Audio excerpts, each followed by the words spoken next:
that new split finger, that more aggressive going after the strike zone has really helped Wheeler this year. Meanwhile, Mike Fultonevich, who's probably the most talented starter for the Braves, has finally hit his stride. Yeah, it has gone off for Fultonevich. He has been outstanding. As always was fastball command because he throws 95 plus. Now he's got that going and the great slider. Mets' final trip of the year to Atlanta. They'll finish up their tenure here for the earliest date ever.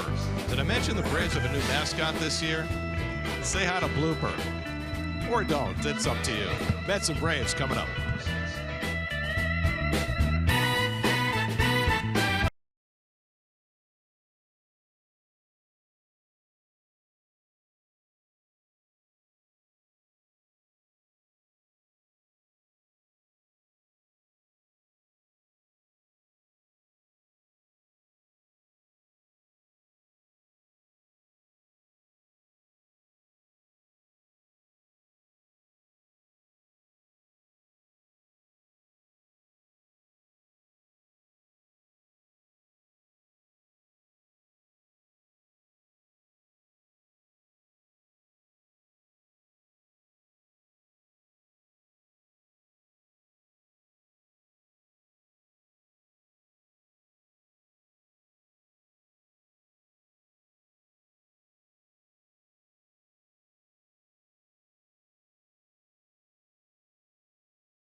Agent of the game, Pat Cawley of Glendale, New York. Contact Pat at patcawley.com. By Toyota, the Toyota Camry, Highlander, and RAV4 have something for everybody. Toyota, let's go places. And by Empire City Casino, current jackpot is now over $1.1 million. You could be the next big winner. The Mets welcome back Dead & Company to Citi Field this weekend, Friday, June 15th and Saturday, June 16th. Original members of the Grateful Dead plus John Mayer will perform 2 sets of music drawing on the Dead's historic catalog of songs. For tickets, visit Mets.com/Dead & Company. Time for the Lowe's whole team together as Drupal Cabrera continues to lead in most categories. Michael Conforto, who goes back to the leadoff spot tonight, leading the team in walks, hoping he can get on base a few times. At the head of a Mets batting order that is struggling big time, 13 runs during a 9-game homestand. Mike Fultonevich facing the Mets for the first time since 2016, trying to show off his newfound success. Mets and Braves first pitches coming right up.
Big league at bat this year, 167 last year. He'll get a chance to play some now.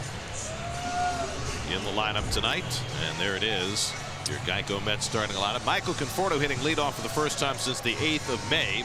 Place he found very comfortable last year. Todd Frazier again in the 2-hole. Smith hit 7th. Rosario up to the 8th spot with the pitcher Wheeler batting 9th. The Toyota numbers for Mike Foltynewicz this season, you can see hits to innings pitched. He's averaging 96.5 miles an hour on his fastball, which he throws 59% of the time. Fastball command has been his strength. 2 starts ago, he threw his first shutout in the major leagues. Conforto set to lead off. It's been a dreadful month of June so far for Michael. Just 2 for 28 and 0 for his last 17. And the first pitch by Foltynewicz, a fastball up and away for ball 1, and we're underway. So Mickey Callaway hoping that a return to the leadoff spot might get Conforto going.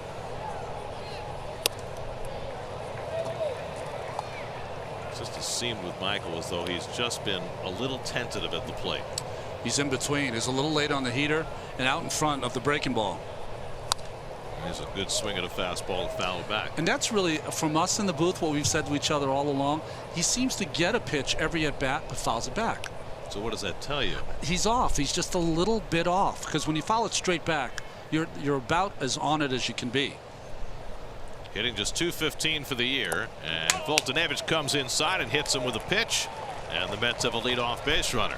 I thought only Nimmo was allowed to do that, get hit by a pitch leading off a game. No, it doesn't matter. Whoever leads off is allowed to do this, Gary.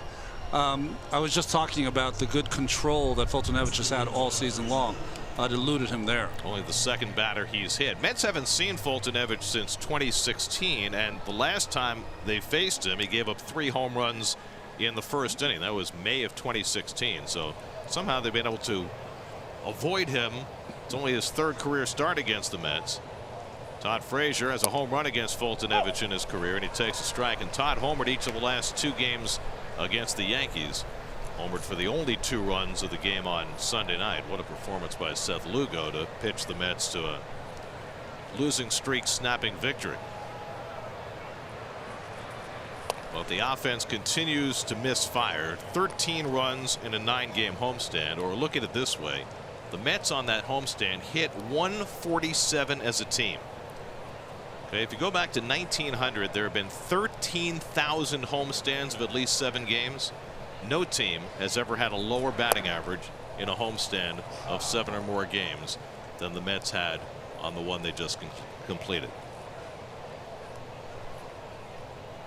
I mean, that's phenomenally bad history. It's historical, but it's not the history you're trying to make. Right. I mean, their pitching has been superb, their starting pitching, but there's obviously a lot more in the tank for this offense, and with Conforto moving up to the leadoff spot and Frazier maybe getting going, coming back from the disabled list, and bringing up Smith maybe for a jolt, the Mets are hoping they can coax a little more out of the collective group effort. And late swing foul, 2-2. Starting pitching ERA last 21 games 2.34. And I don't say this very often because you don't want to anger the fans at home, but sometimes you need to go on a road trip. And I think the kettle was so hot in New York for this ball club right now. Maybe they can come together as a group on the road. At 2.34 ERA over 21 games, half a run better than any team in the majors over that span, as Frazier chases a high fastball and fouls it back. And yet the Mets are 6-15 over those 21 games, which tells just about the entire story. Well, we were saying before, DeGrom, of course, his record and how well he's pitched. There's the numbers from the last 21 games. And if you look at even further, Zach Wheeler's throwing his best baseball. They haven't won his last 7 starts. 7th pitch of the at-bat coming to Frazier. And Todd goes down on a sinking fastball for the first out of the night. It's a deep defense behind Foltynewicz, and they have a good solid defense here. Flowers behind the plate, very good at framing. Camargo, Swanson, Albies, and Freddie Freeman having an MVP kind of year. Freddie Freeman. Culberson and Ciarte Marquez. Culberson, because of his bat, is in the lineup. He would probably be the only defensive player out of position. He's kind of taken over that left field job since that walk-off home run he hit against the Mets on their last road trip here. Waiting for Ronald Acuna to get healthy. He might be back by the weekend. Fultonevich, 26 years old. Came over to the Braves in the deal for Evan Gattis from Houston in 2015. He's battled through some health problems, but mostly he's just had to kind of mature his stuff because he's always had the stuff to win. The question is whether he's been able to harness it. Well, he's long, lean, strong. And as his command has gone up, his fastball velocity average has gone up. Nimmo 3 for 9 in the series against the Yankees, including a home run. And that fastball misses high, and Fultonevich disappointed at the call. And you see him with the body language there, and that's always been an issue for him. Yeah, Stu Sherwater, so far, the home plate umpire, is not really calling a big strike zone, so it's angering Fultonevich. Nimmo with a good cut, fouls one back. Nimmo would be top 5 in the league in both on base percentage and slugging percentage. He right now is 13 plate appearances shy of qualifying for the league leaders because he didn't play much early in the season. But it gives you an idea just how effective Brandon has been, especially at a time when nobody else around him in the lineup is doing much hitting. Conforto at first and 1 out, just getting started in Atlanta. And a fastball too high, 2-2. Nimmo with the orange sleeve on the right arm. Is that something new? I haven't seen that before. He's wearing a sleeve. Cabrera on deck is wearing a sleeve. Dominic Smith is wearing a sleeve. They waiting for Cespedes? They didn't ask us. I mean, maybe we want to throw one on. Team bonding exercise. Yeah. 2-2 coming, and he floats one out to center. In comes Inciarte, and the Gold Glover gets there for the second out as Conforto goes back to first. 2 away.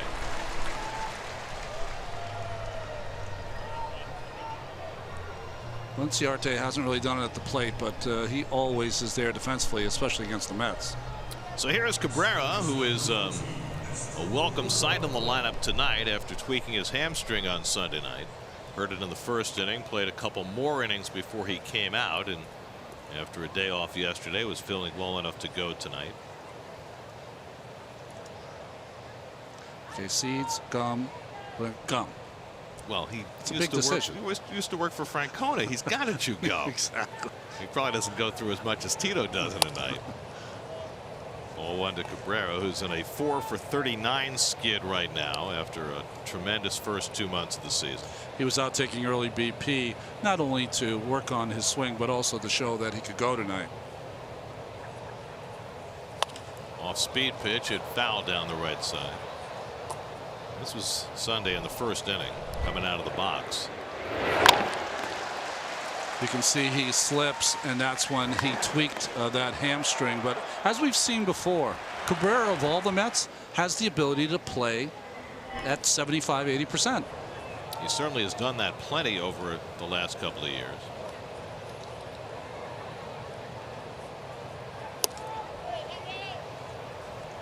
Going 1 to Cabrera.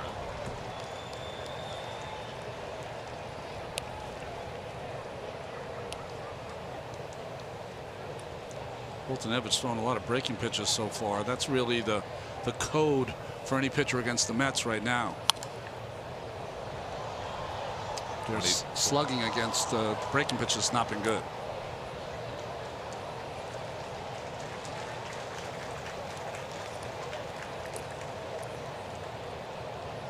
Jay Bruce sitting 5th in the order, would be next.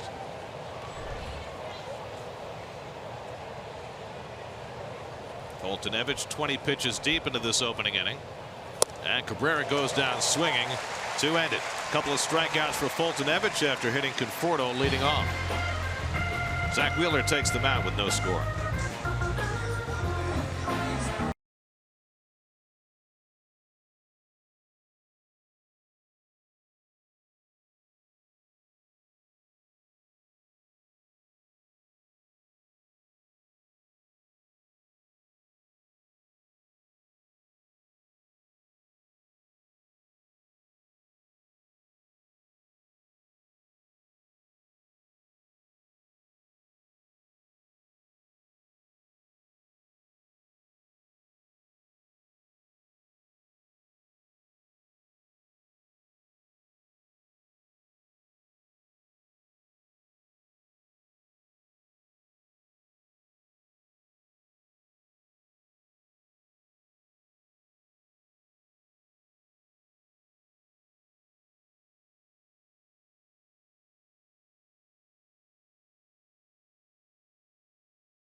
There's the starting lineup for the Braves. Freeman and Markakis having all-star years. Ozzie Albies has cooled off significantly since the Mets last saw the Braves. Swanson up to the second spot in the batting order because he's been swinging it better. Braves still lead the National League in runs scored, and that's the test tonight for Zach Wheeler. Albies just 5 hits in his last 40 at bats. 256 for the year, and takes a first pitch fastball for a strike. See, last time we saw Albies, he went in the first pitch fastball out of the ballpark. That's right. He took that one. Land Rover numbers for Wheeler: 7 shutout innings in his last start. Albies bloops one to center. In comes Conforto, and he makes the catch on the run for the first down. Good read by Conforto. Got a great jump with a big smile. He knows he got a good jump on that ball. And defensively behind Wheeler, Mesoraco's done a nice job behind the plate, of course. Frazier, Rosario, Cabrera, and the new guy Smith at first base. They say he's moving his feet well. Good defensive player. Brandon Nimmo, Conforto, and Bruce in the outfield.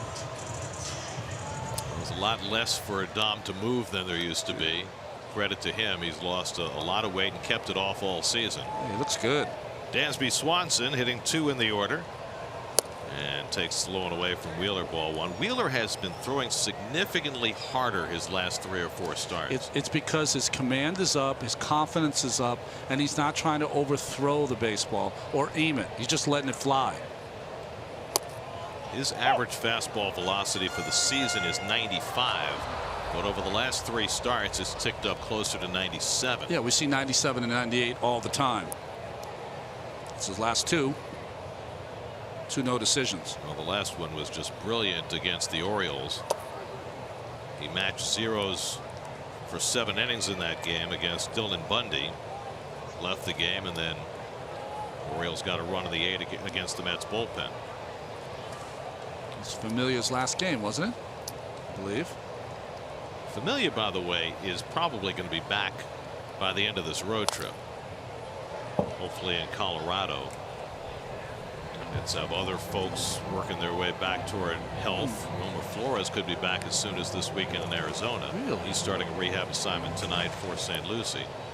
As for Yoenis Cespedes, much more of a question mark.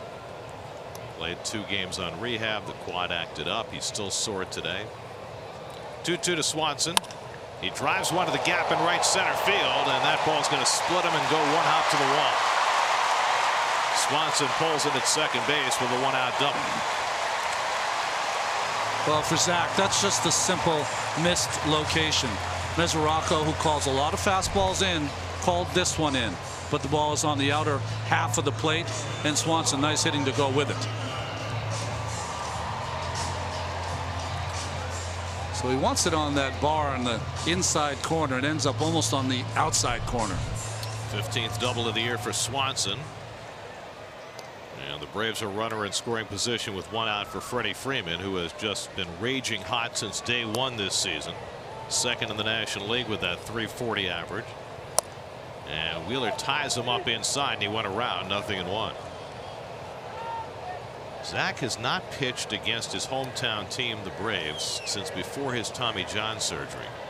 Last time he faced them was in 2014. In fact, it's the first time he's pitching in this new ballpark. He pitched 4 times at Turner Field and pitched wonderfully there, including his major league debut back in 2013. Almost hard to believe, especially this year. It seems the Mets are playing the Braves weekly. Mets are making their 3rd and final trip to Atlanta this season, the earliest they've ever finished up their trips to Atlanta since the Braves moved here in '66. 1-1 to Freeman, and he threw a fastball by him, 1-2. And 98 again. You saw on that graphic, Smyrna, Georgia, about 5 miles from here for Zach. Fastball right on the inside part and beats Freeman. Freddie's 2nd in the National League in on-base percentage, 2nd in slugging, 6th in RBIs, and Wheeler trying to pick off the inside corner, missed, and it's 2-2. Freeman and Markakis have been such a 1-2 wrecking crew in the middle of this Braves order. This would be a good place for the split finger down and away. Try to get Freddie to roll it over. Hasn't seen it yet. And he bounces one. Swanson had a notion, but stays put. as Mesoraco tracks it down quickly. 3-2. I mean, how important is it for your catcher to be able to block a 55-foot curveball? That's such an excellent job by Mesoraco. Not only to block it, but to keep it in front so that Swanson could not advance. Swanson went about 40 feet toward third base before he thought better of it.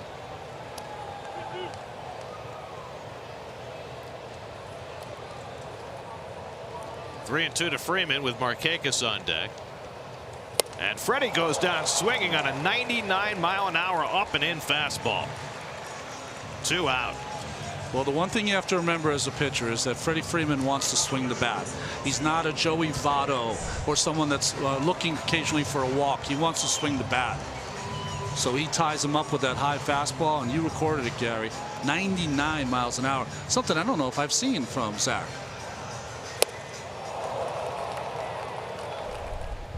I mean, when you think about Zach Wheeler, you have to remember missed all of 2015, missed all of 2016, pitched 80-some innings last year. This is almost the start of his career all over again, and now finally finding the way to where everybody always expected him to be. It's like his sophomore or junior year as opposed to, you know, his age. Here's Markakis. Here's the four-seam grip. Just comes right off those fingertips, the middle finger last, and has that great spin rate, I guess they'd call it, up in the zone. Well spun. Markakis at age 34 probably will be an all-star for the first time in his career this year. Hitting at .327, and the backdoor curveball misses, and it's 2-0. They're giving Swanson third base, and he doesn't really know what to do at second base because Frazier's so far off the line. We've seen the Mets do this. They don't care about the runner advancing. So Swanson should take it. I mean, in order to cover third, Frazier would have to be at a dead sprint as the pitch is being thrown. This one's grounded down to Smith. Dom makes the play, and Wheeler has a successful opening inning back in his hometown. After one, Mets and Braves, no score.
It'll be Bruce, Mesoraco, and Smith.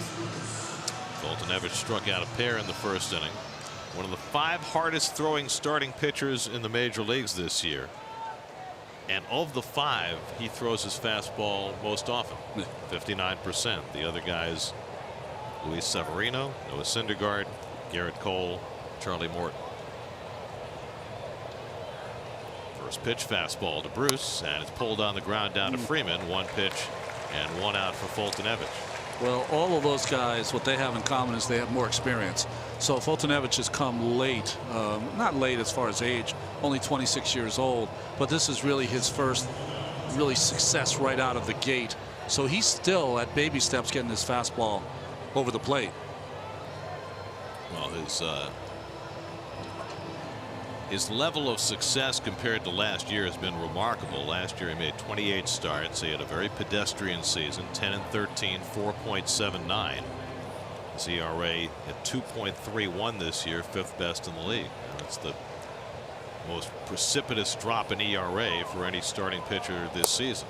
But last year he had those moments in games that you could see that he was coming.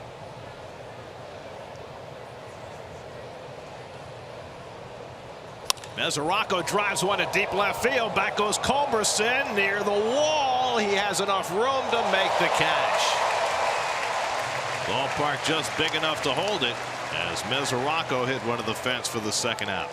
What it feels like to Mesoraco after coming over from Cincinnati, where every ball in the air would be out of the ballpark, and it seemed like he caught this one right where he wanted to, maybe a little off the end. I think he thought he got it. Yeah.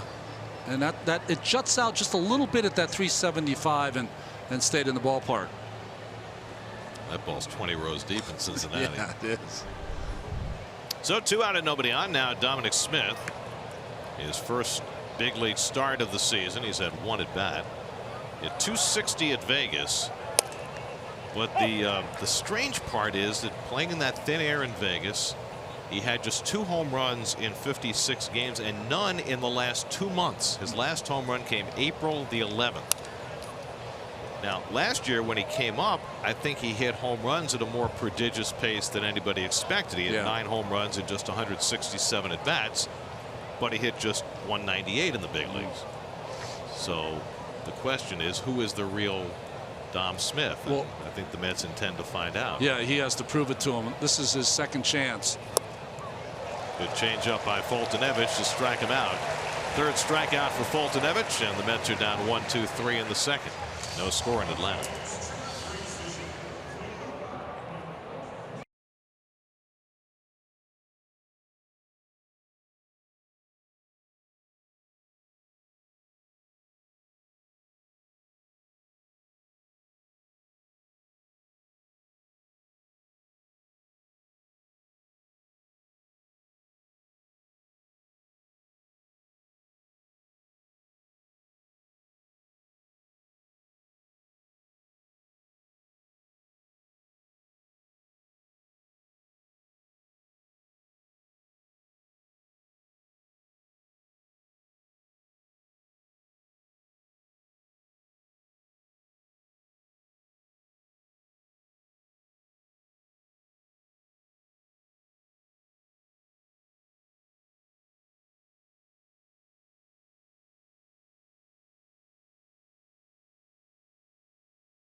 Zach Wheeler back to the mound for the second to face Tyler Flowers.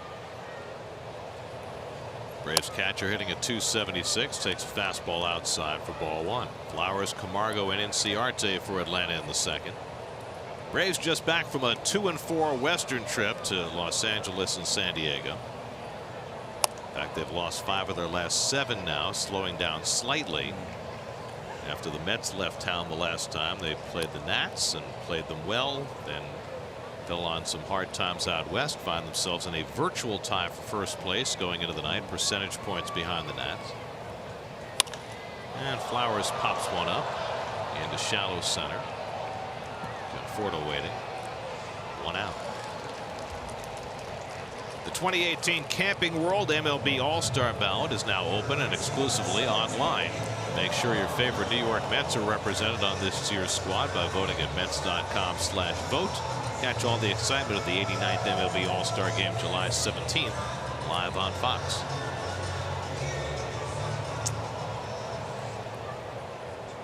Here's Johan Camargo.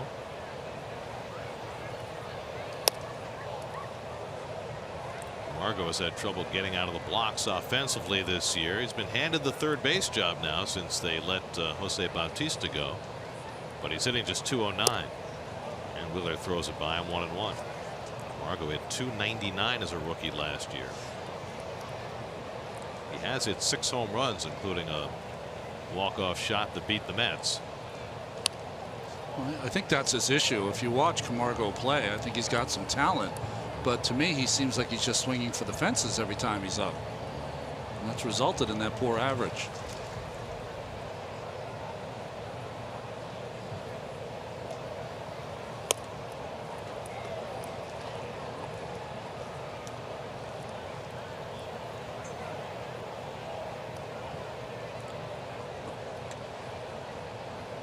Two from Wheeler. Wraps around the plate. 3-2.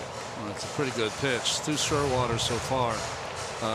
More of a hitter's umpire because both pitchers are pounding close to the strike zone. And Camargo takes inside ball 4. Wheeler's first walk of the night gives the Braves a 1-out base run.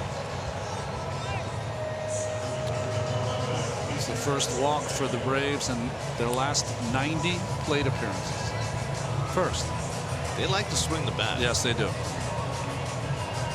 They don't strike out much. Their walk rate for the year is about the middle of the pack in the National League. You know, you're talking about their schedule. Brian Snitker's team, the next 14 games they play against teams under 500. Here's Inciarte hitting 7th in the order, and he dribbles one up the line. Wheeler off the mound to play it. Low throw, and Smith does a great job saving him. Not only did he have to pick it out of the dirt, but he had to come across the bag in front of a speedy runner, and Smith handled that beautifully to save Wheeler. Smith's like, does anyone know how to scoop it up in the air?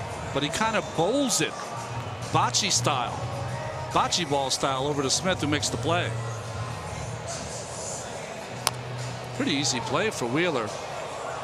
I don't know whether it just got caught up in his hand the wrong way or didn't have a proper grip. But nice play by Smith.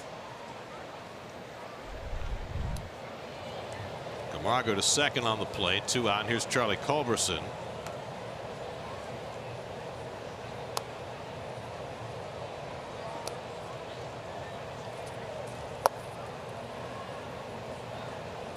Pitcher on deck. First base open.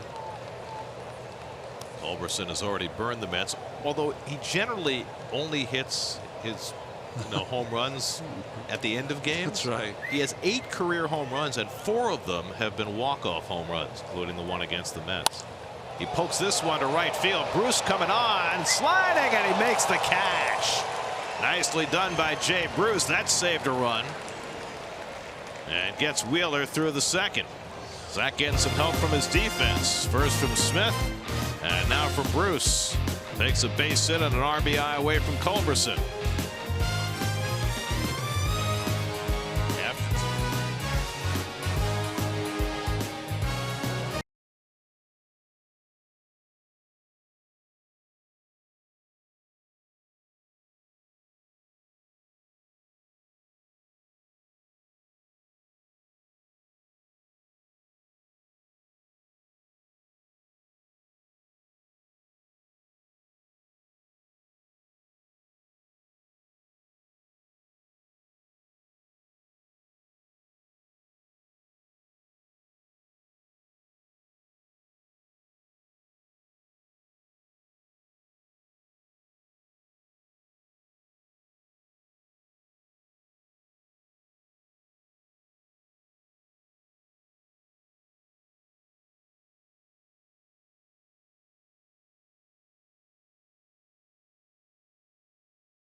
nothing yet.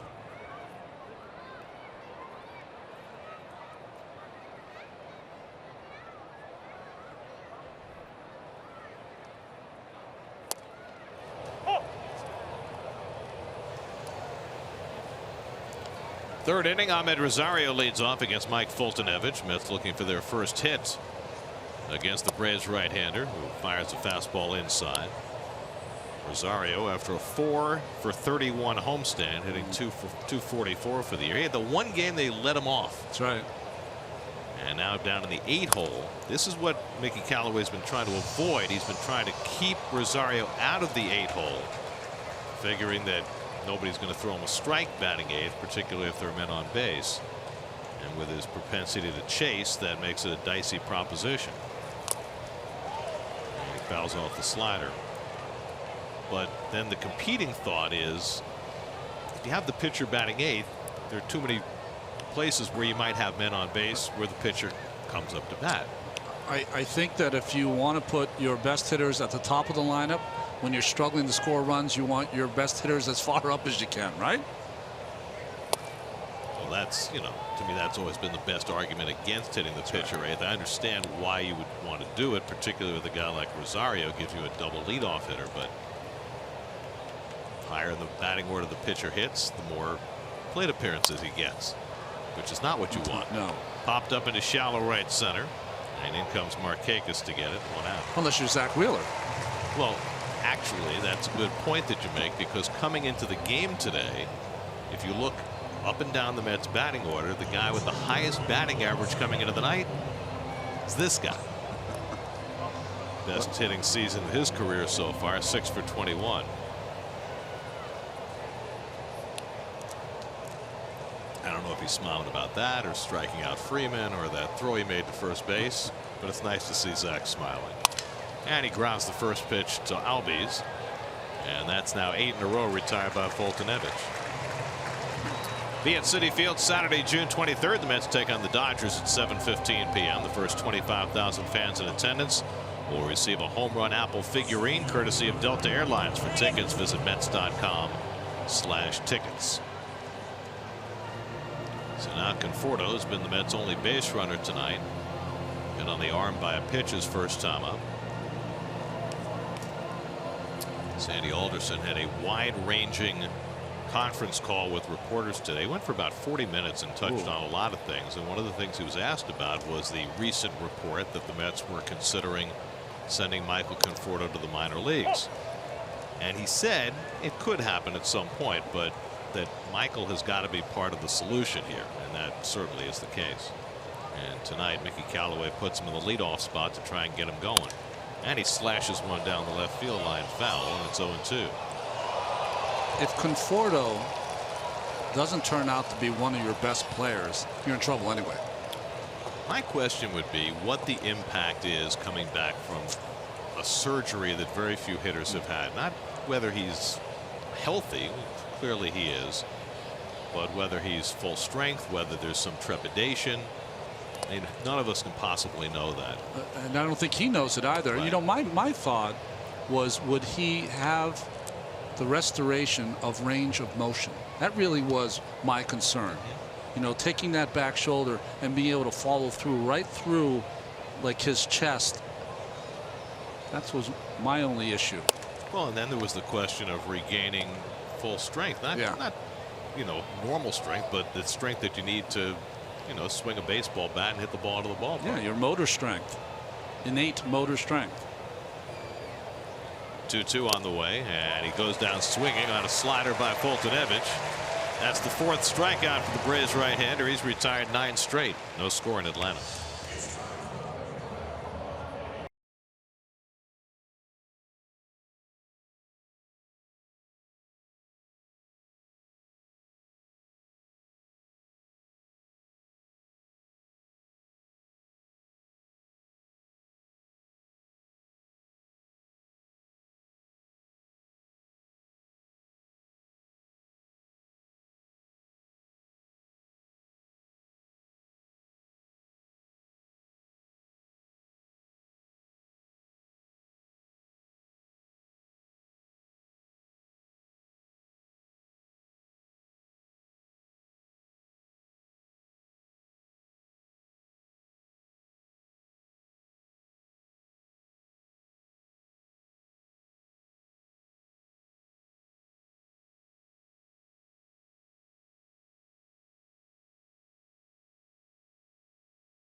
We go to the bottom of the third.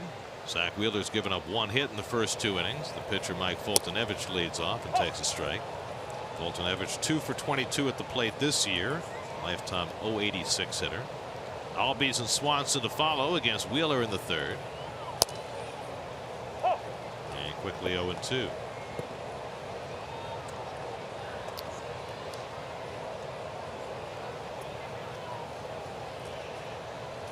And Fultonevich quickly victimized. 1 out.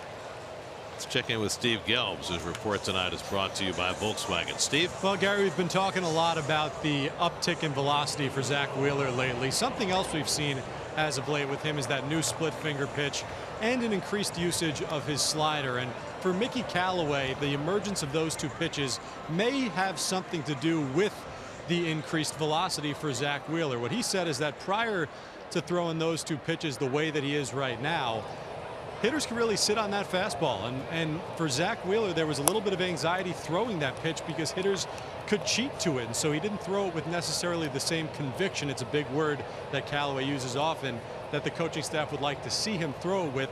Since he started to use these other pitches, hitters are uncomfortable. Albies lines went out to Nimmo right there, but hitters are uncomfortable. He feels more confident throwing that fastball, and thus, without even realizing it, he's gaining the extra velocity. I like that, Steve, and conviction is a big part. If you believe in your pitches, there's going to be an uptick in your stuff. I'll tell you what I would have done when Mickey Callaway got the job on February 15th when they reported. I go, Mickey, teach me the Kluber slider. I need the Kluber slider because he worked with that Mr. Cy Young in Cleveland. If everybody could do it, that's right, they'd all be Corey Kluber. That's so true. 2 out and nobody on. That Dansby Swanson, who doubled to right center, the only hit for the Braves tonight. Wheeler had gone 61 straight at bats without giving up an extra base hit before that Swanson double. Give you an idea how effective he's been recently.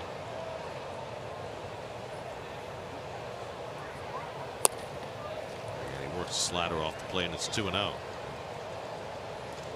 Let's see what he chooses here, Gary. He missed with that 2 with the fastball in before. Let's see if 2-0 he comes inside. No. Yeah, he wants to come inside. Let's see if he gets it there. Left it out, which is what he did with Swanson the last time, but this time he got away with it.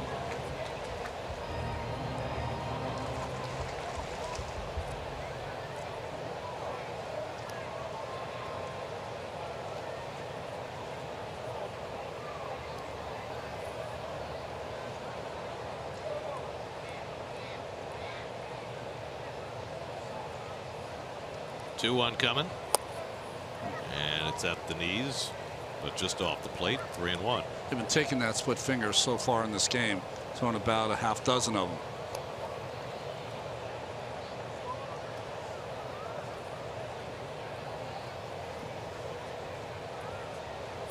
Swanson drives one to center. Conforto has it measured. Side retired. 1-2-3 inning for Wheeler, his first of the night. This game is a similar feel to many we've seen lately. No score after 3.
Hot dog manufacturer? It's like an advertising item.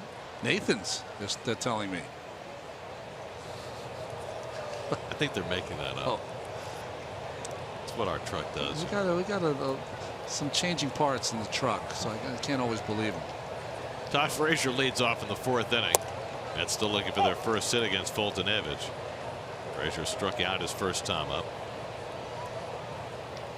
Fulton-Evans' last 6 starts has pitched to a 0.97 ERA. That's how good he's been. Almost DeGrom-esque. Speaking of Jake, he'll be pitching tomorrow. We've got a noon game tomorrow. Any day game, you have to pitch Jacob DeGrom if you can. Sunshine Superman. Yep. And a high strike to Frazier, and it's 1-2. See how Flowers catches that fastball, catches it a little late and rips it into the zone real late. He's good at framing. I always thought that the catchers who were more demonstrative, as you say, ripping it into the zone, would be less successful framing than the guys who subtly kind of turn their mitt to get the strike. I totally agree, but somehow he gets it done. Like Mesoraco is more subtle, of course, than Flowers, but off the corner to Frazier, 3-2. Flowers reminds me a lot of A.J. Pierzynski, who played here. He used to be very demonstrative, and A.J. would have a word or two for the umpire too. Well, A.J. likes to chat. 3-2 coming, and he struck him out with a slider. Fulton-Evans has got a dastardly slider. That's his 5th strikeout. Got you in a fastball count, Todd Frazier, and came with the good hard slider. You can tell it's tight. A little dot on it. Ball stays right in the same place, just drops about a foot. He's thrown that slider 25% of the time this year. And it's been a good one tonight. 5 strikeouts through the first 11 batters. And now Nimmo, who flied out to center field his first time up.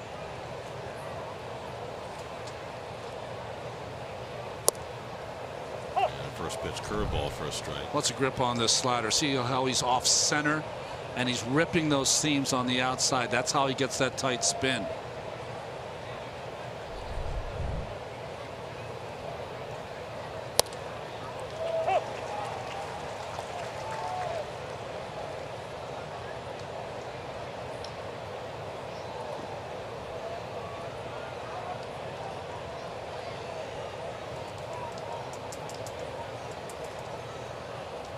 To Brandon, and he takes it high. 99. So now both starters have hit 99 tonight.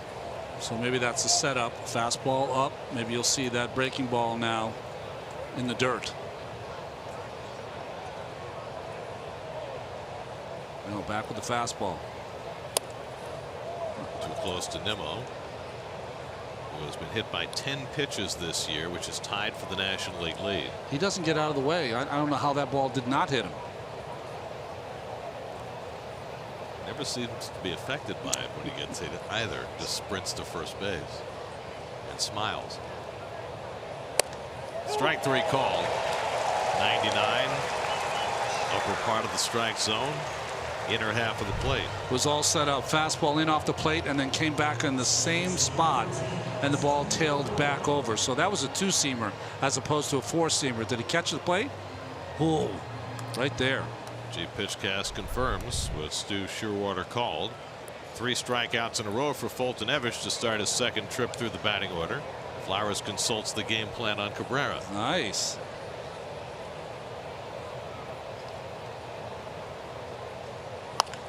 Pulled over the bag. Freeman has plenty of time to recover and makes the play to retire the side. 12 in a row retired by Fulton-Evans. Mets still without a hit. No score in the 4th.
Ralph Vacchiano has all the highlights from the first day of Giants mandatory minicamp, plus the latest on Odell Beckham Jr. on SNY.TV, your online home of all things New York sports.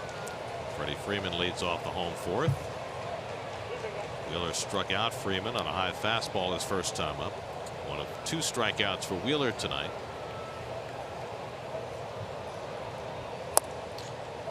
Freddie in the 10 games against the Mets this year, 16 for 41 with 8 RBI. Seems low. It does. The sliders off the plate, and it's 2-1. He and Markakis both have hurt the Mets this year. 31 hits between them against Met pitching this year. And we're trying to keep everything inside to Freeman. AT&T achieving more stat. I got a bunch of stuff there. 28 years old. And in the prime of his career, and he takes a splitter out of the strike zone for ball 4. Second walk given up by Wheeler, pitching judiciously to Freeman. And the Braves have a leadoff base runner for the first time tonight. And now Markakis, who grounded out to first base his first trip.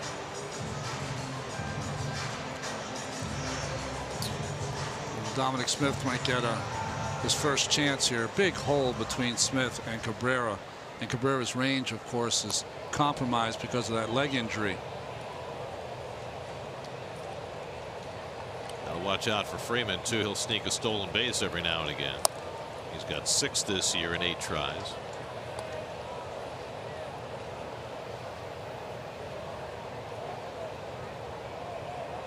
It's kind of bunched up the middle with Cabrera and Rosario.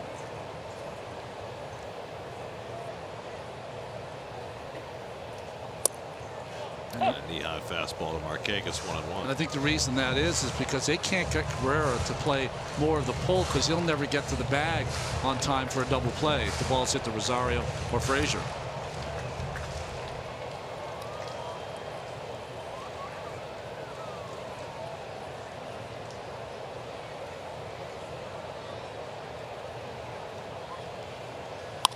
Markakis bloops one into center. That'll fall for a base hit.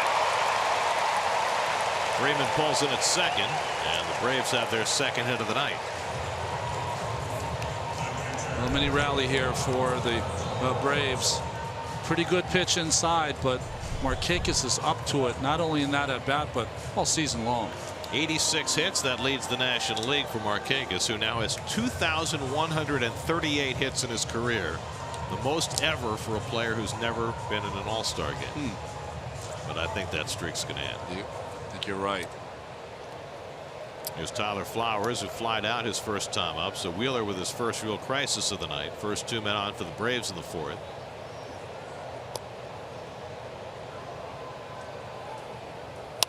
And Flowers pokes one to center. Conforto got a late start, and it lands for a base hit. And the bases are loaded with nobody out. Conforto froze on contact, and that ball fell in front of him. Well, we've seen this with Michael. It's a slider on the outside part, hit off the end of the bat, and he didn't read it. And I think the thing about Conforto, why he's always been a corner outfielder, is that he doesn't have the speed to make up for it. Freeman, that's what you're supposed to do. Just stay off the base, and when it drops in, just go from base to base.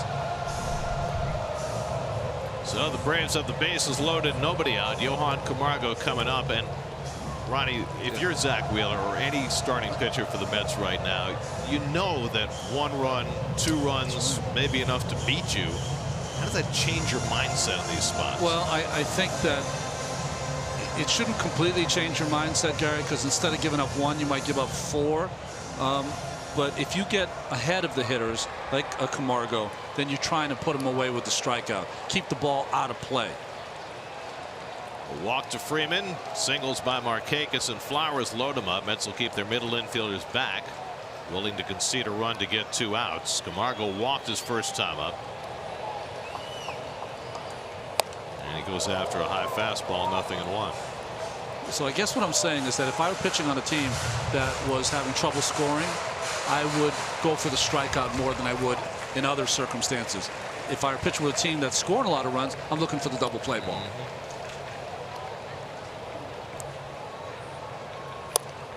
And Wheeler 2/3 of the way to that goal. 0-2. First pitch was very good. This pitch not as good. Kind of right down the middle. So he's going to have to be a little more careful here with the count in his favor. Ender and Ciarte on deck. 0-2 to Camargo.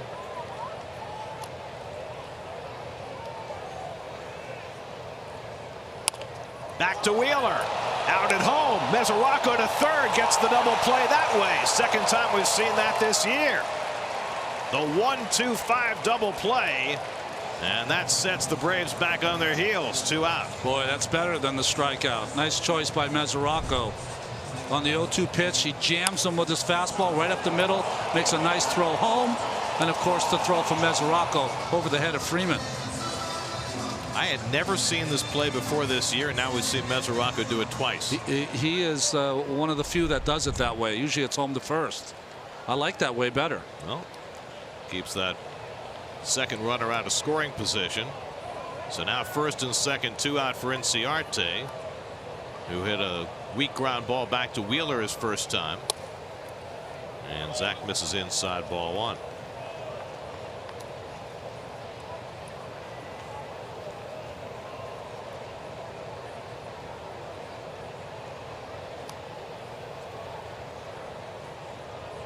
Flowers at second, Camargo at first, and that one's on the corner. 1-1. Beautiful split finger change up there by Zach.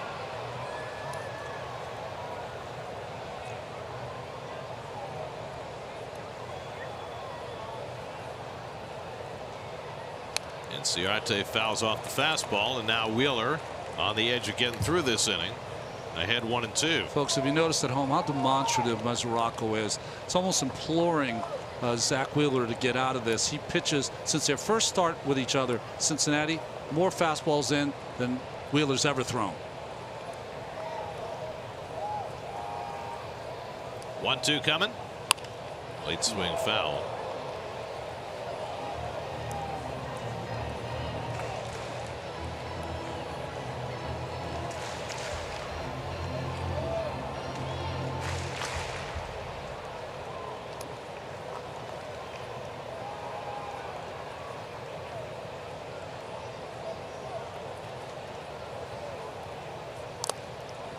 Ciarte did well to get a piece of that.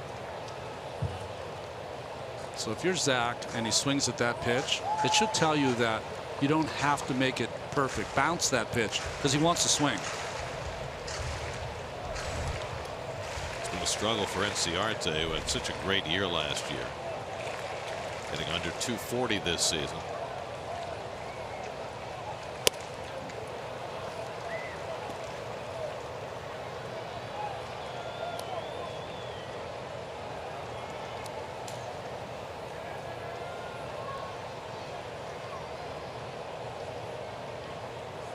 Two on, 2 out, 2-2 to Ciarte. Line left center, that'll fall for a base hit. Flowers around third, he'll come in with the game's first run.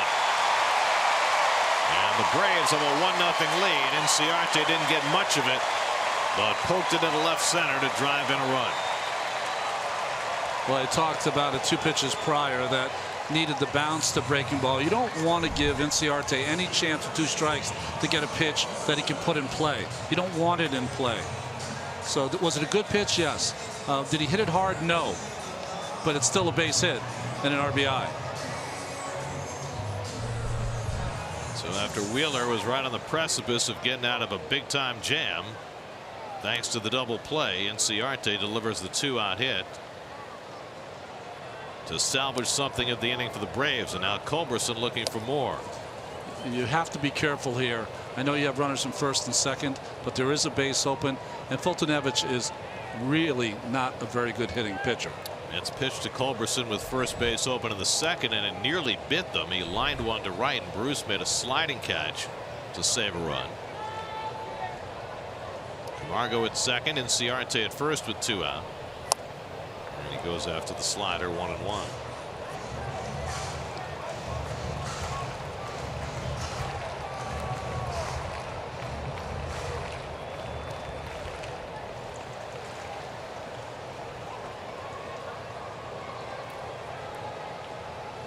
Wheeler 21 pitches deep into this 4th inning. And that's lined right to Frazier to end the inning.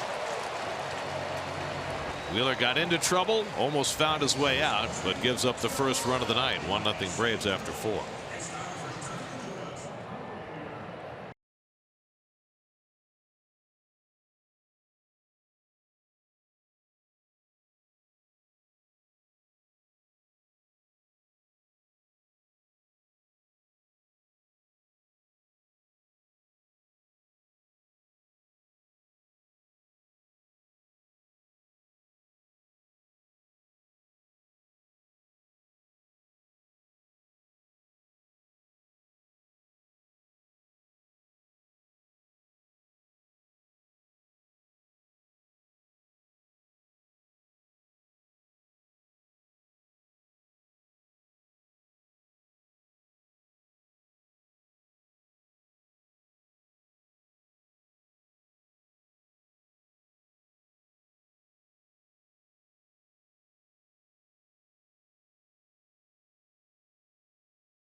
Innings, and now he's got a run to work with. Well, watching him throw, that's a little two-seamer. He's used that a couple of times, but it's been the slider that has really been the difference maker in watching Foltynewicz and his strikeouts tonight. More of a complete pitcher now. It's not fun for the Mets, but it's fun when you're watching someone get better at their craft. He hit Conforto in the arm with his 4th pitch of the night. He hasn't allowed another base runner since. 12 in a row set down with 6 strikeouts. Jay Bruce grounded out of the first pitch he saw in the 2nd inning. Where is the end to Jay Bruce's woes? You can hear it in his comments how fed up he is. I mean, he struck some balls extremely hard over the last week, but it doesn't seem to matter. He's a veteran. He knows that doesn't matter. It's results. It's a result-driven business. Gets under this ball. Shallow center, and Inciarte is there. Since the 1st of May, Jay Bruce has 1 home run and 3 RBIs. That's almost unfathomable. That's right. I mean, he has a lot of at-bats to only have 3 home runs. He's always broken out of the gate pretty well. Before this season, the fewest home runs he had through his first 200 at-bats was 7. He's over 200 at-bats now, and he has 3. Here's Devin Mesoraco, who thought he had a home run his first time up. Hit one to the wall and left that was caught. Pops it up in foul ground. A long run for Freeman toward the stands, but he runs out of room. You know, Gary, really the theme for me when the Mets got off to that great start, 11-1, 12-2, 10 games over, is that as soon as they were scored upon, they would respond. And that has not been the case of late. Well, also, they were scoring without home runs early in the season, and now their scoring has become as sparse as it's been, exclusively home runs. In fact, in the Yankees series, all their runs scored on home runs. It's interesting, Jay, there with Pat Ressler, the hitting coach, looking for answers and trying to talk through it. Do you see anything? They've poured over all the video and they've looked at all of his tendencies and his batted ball rates and his line drive rates, and they're all pretty stable. I would say I would look at none of that and maybe not even take BP and just go out there and get him. Toward the middle of the diamond, and the Mets have their first hit of the night. Mesoraco sneaks one through the middle. after Foltynewicz had retired 13 in a row. Shaking of the head by Foltynewicz as he hung a slider to Mesoraco with his double clutch kind of swing. He gets that ball by Swanson, who was playing extremely to pull. I think that's why Foltynewicz was angry. So the Mets have a 1-out base runner. And now Dominic Smith, who struck out on 3 pitches in his first at bat.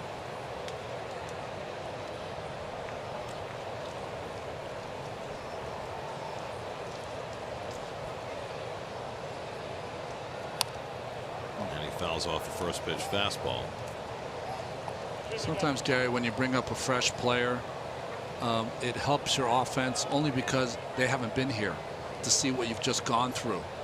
So they have a fresh approach. They don't have all the weight of what has happened the last 2 weeks or a month on their shoulders.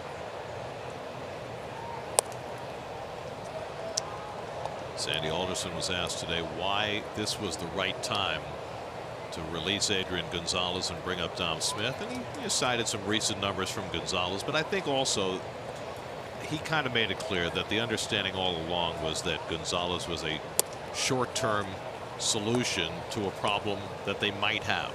And the problem they ended up having was that Dom missed all spring training because he got hurt his first game, and Gonzalez won the job by default. I mean, if Dom had a good spring, Adrian could have been gone by the end of March. Agreed. Backdoor curveball misses, and Foltynewicz falls behind 3-1. But, you know, we mentioned this in the open. Peter Alonso is knocking on the door also. Alonso is tearing up Double-A at Binghamton. Sandy intimated today that Alonso will be moved up to Triple-A shortly. So the window is rather small for Dom to prove himself, because what Sandy said about Alonso was very interesting to me. He said once he goes up to Triple-A, he's not going back. So take that for what you will. Well, the best way to deal with that, if you're Dominic Smith, start hitting. That's exactly right. Win the job outright. 3-2 with 1 out, and he pulls one toward the hole. He's got a base hit. Mesoraco pulls in at second, and the Mets have back-to-back hits with 1 out in the 5th. First big league hit of the season for Dom Smith. 3-1 breaking ball. He took it. 3-2. We got another breaking ball. This one up in the zone, and he found a hole. See, now if they were playing him the way they played Gonzalez, that's an out. That's right.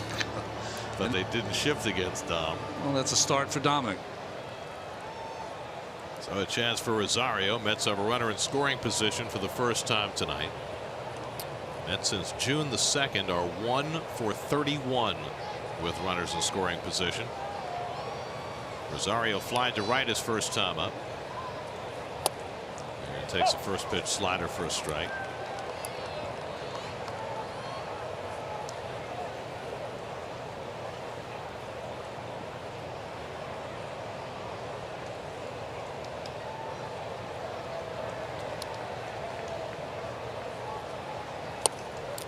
Fastball in tight.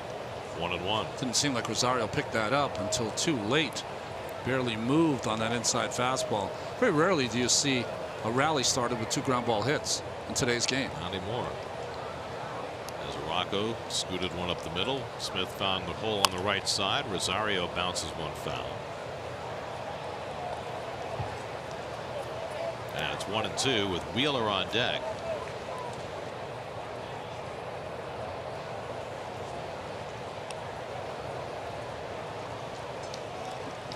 Facing a red-hot pitcher who's been on his game tonight. The Mets trying to find a way to scratch something out here in the 5th. He overthrew that fastball. It's 2-2. It's a good job by Flowers to catch that. They're expecting that fastball in, and he held on to it too long. He's all set up for the slider. Hard slider is going to throw Rosario here.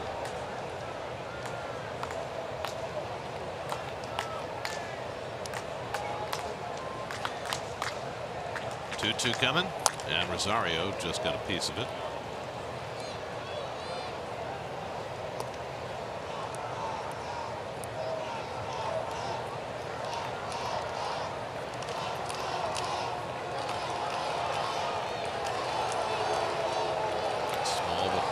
cadre of Mets fans.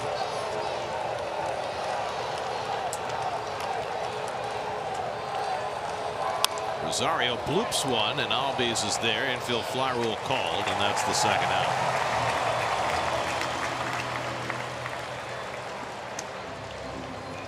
So Foltynewicz gets a very important out. Now he can face the pitcher Wheeler with 2 out and 2 on. Zach has held his own at the plate this year. He's got 6 hits. Rounded out his first time up tonight.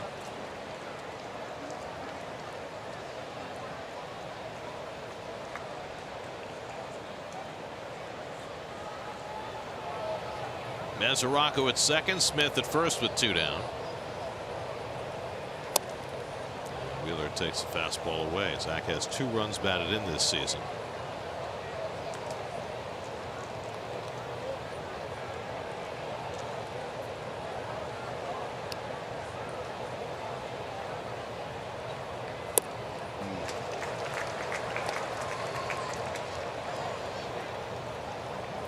Nobody else is going to do it. Do it yourself.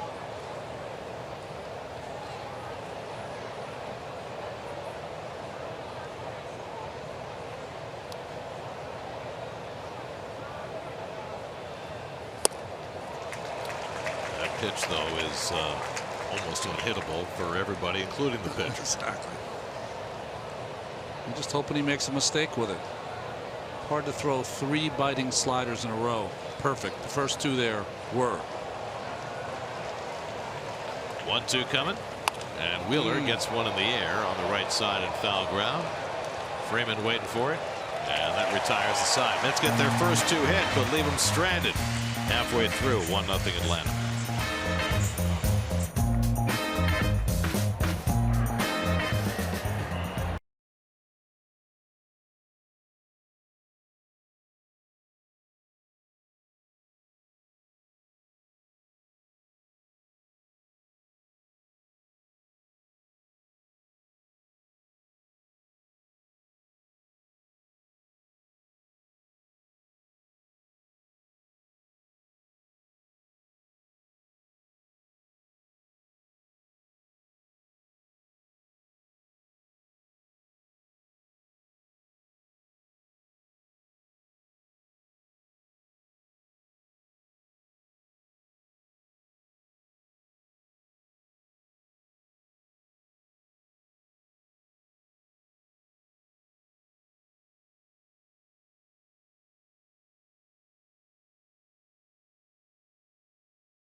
Center is back, teaming up with the New York Jets. We're looking to help local football leagues with grants, equipment donations, clinics, and Jets game experiences. Does your league need assistance? Apply today at sny.tv/playball. The pitcher's duel of the night. It's every night. Every night. Zach Wheeler has given up a run, hoping that that's not too much. Like Foltynewicz just gave up first 2 hits he's allowed tonight, but was able to work through it. And now he'll lead off against Wheeler in the bottom of the 5th. Nice crowd on a Tuesday night in Atlanta. They've been drawing very well because they've been playing very well. Right. And they have some exciting players and some young players, and they're going to get one of their star young players back within the week, I think. Ronald Acuna has been doing some running, close to a rehab stint now. He'll be back by the weekend. Foltynewicz leads off and takes ball one. He struck out on 3 pitches his first time up. Ozzie Albies and Dansby Swanson to follow against Wheeler, who's doing a little manicuring on his landing area after that last pitch. Foltynewicz's batting style.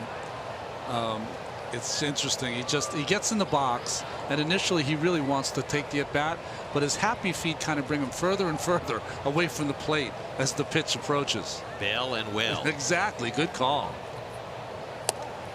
Well, you know, there have been some good hitters over the years who stepped in the bucket. Yeah, that's true. Including one who comes to mind who used to wear a Braves uniform. Remember Ronnie Gant? That's right. Stepped in the bucket and hit home runs. Wore me out. 2-2 to Foltynewicz. Overlooked player. Underrated. I've known Ronnie since he was an A-ball as a second baseman. He was a really bad second baseman, but he could hit. Was he the human muscle when he was a young kid? He was phenomenal. Yeah. He to me. Plus like the nicest guy in the world. Had the body resembling Ricky Henderson a little bit. That strong. 2-2 to Foltynewicz, and he makes contact. Rosario comes in to get it. Foltynewicz not running hard, so Ahmed takes his time and throws him out. 1 away. Serving himself for what matters. I used to always run hard down to first, not because I was trying to show anybody anything, but I always thought you get injured more if you break it down and don't run hard, as opposed to just the general how you always run. You know what I mean? Well, the other thing about it, you hit a slow ground ball like that, you got a chance. You never know, right? Get a bobble, get a bad throw. Here's Albies, who's 0 for 2. And a late swing on a fastball. He does not look the same as when we were here 2 weeks ago. His swing's gotten longer. He hit his 15th home run on Sunday. He's second in the league in home runs. Still leads the league in extra base hits and runs scored, but he has cooled down significantly. And Wheeler works him inside with a slider, 1-1. See the difference, slugging percentage lately versus where he started. I would stay away from soft in the middle of the plate to Albies right now. It looks like he's got a little bit of a slow bat, although behind in the count now he'll probably rev it up a little bit. Well, this is the problem sometimes with dealing with scouting reports. Popped up outside of third, and Frazier grabs it. 2 out. I mean, the Mets have seen on a couple of occasions this year Albies ambush fastballs and hit them, 400 feet. It's like a 100-mile-an-hour fastball. But now you're facing a different player a couple of weeks later. Is it hard to adjust your mindset to what he is now versus what he was a few weeks ago? It's my game, so it's going to be on my ERA and record. I trust my eyes. What I see will tell me how I'm going to approach Albies on a night like tonight, and his swing is long. It's not the same as it was in the beginning, so you adjust accordingly. Here's Swanson, who had a double his first time up tonight. 1 for 2. Wheeler's given up a run on 4 hits, and so far that's not good enough. Swanson hits this one well out to right center. Back goes Bruce onto the warning track to run it down. Swanson making another bid out to right center field, but Bruce equal to that task to get Wheeler through a 1-2-3 bottom of the 5th. Jays made a couple of nice defensive plays tonight. After 5, 1-0 Atlanta.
After 5 scoreless innings and just 73 pitches is coming out of this game.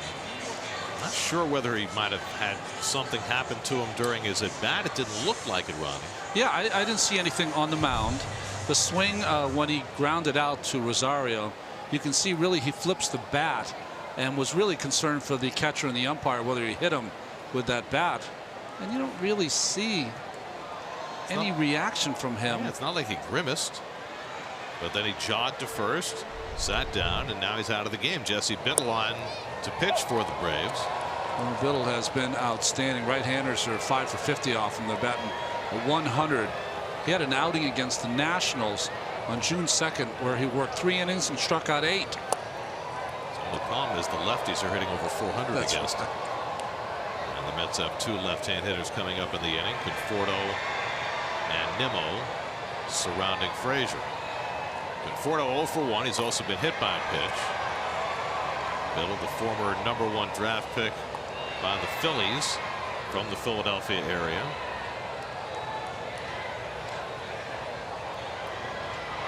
He was hit by lightning in his car while he was in the minor leagues. That's right. He went to Germantown Friends, right? And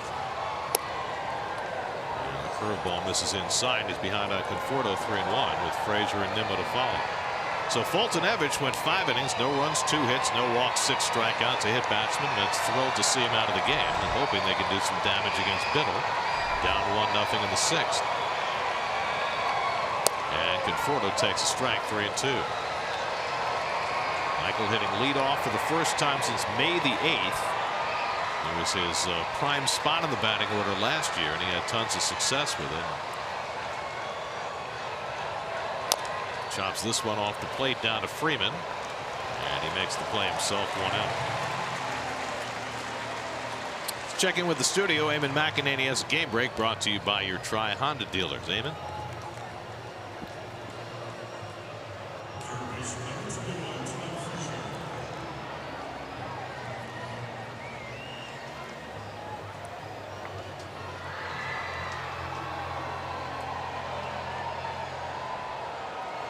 That game marking the season debut of Daniel Murphy, who is DHing for the Nats tonight. 0 for 3 so far. Here's Frazier, who struck out in each of his first 2 at bats against Foltynewicz, and he takes a sinker low and in from Biddle, ball 1. This is Todd's 6th game since coming back from the disabled list. 5 for 22 with home runs in each of the last 2 games. And the curveball at his feet, 2-0. So Biddle's fallen behind each of his first 2 hitters. Well, because of being a former starting pitcher, he's got a 4-pitch arsenal when he comes out of that bullpen.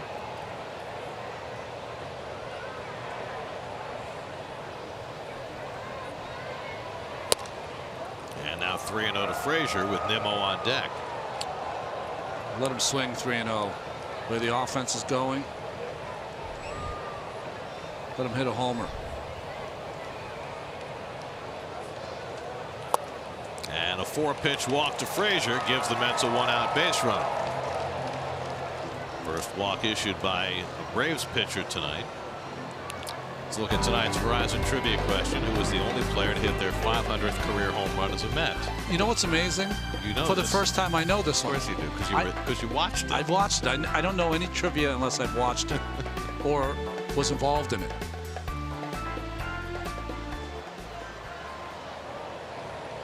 Here's Brandon Nimmo, who's flied out and taken a call 3rd strike tonight. Now facing the left-hander Biddle.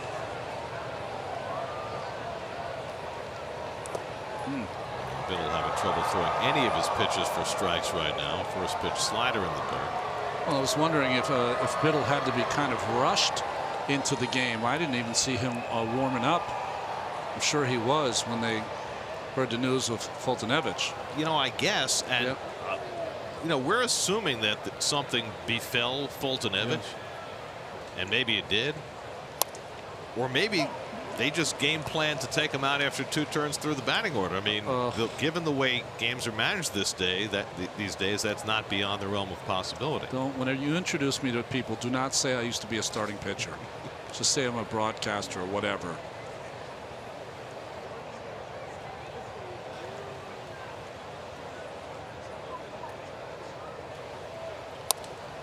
And, you know, he hits, so you think he's going to be in the game, but he only have a 4-man bench. Right. We've seen pitchers hit all season long because of the small benches. Right. So it's something we'll have to find out as we go.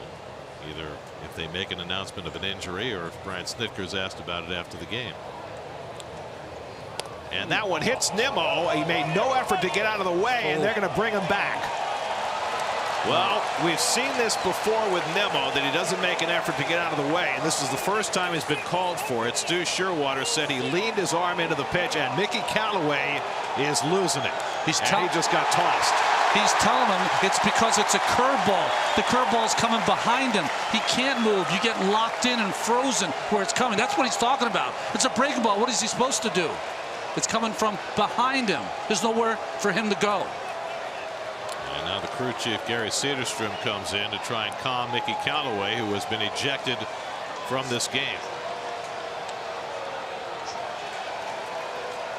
The rule is that you have to make an effort to get out of the way, and Sherwater's contention is that Nimmo leaned his arm into the pitch rather than trying to make an effort to get out of the way. That definitely could be the case when we see it on replay, but what Mickey is arguing that there's nowhere for him to go. Breaking ball behind him, there's nowhere for him to go, and he did stick out his elbow. He stuck out his elbow, and that's the call, and it's not a bad call, Ronnie, I don't think. I don't think it's a bad call either, because he just left that elbow right over the inside part of the strike zone there.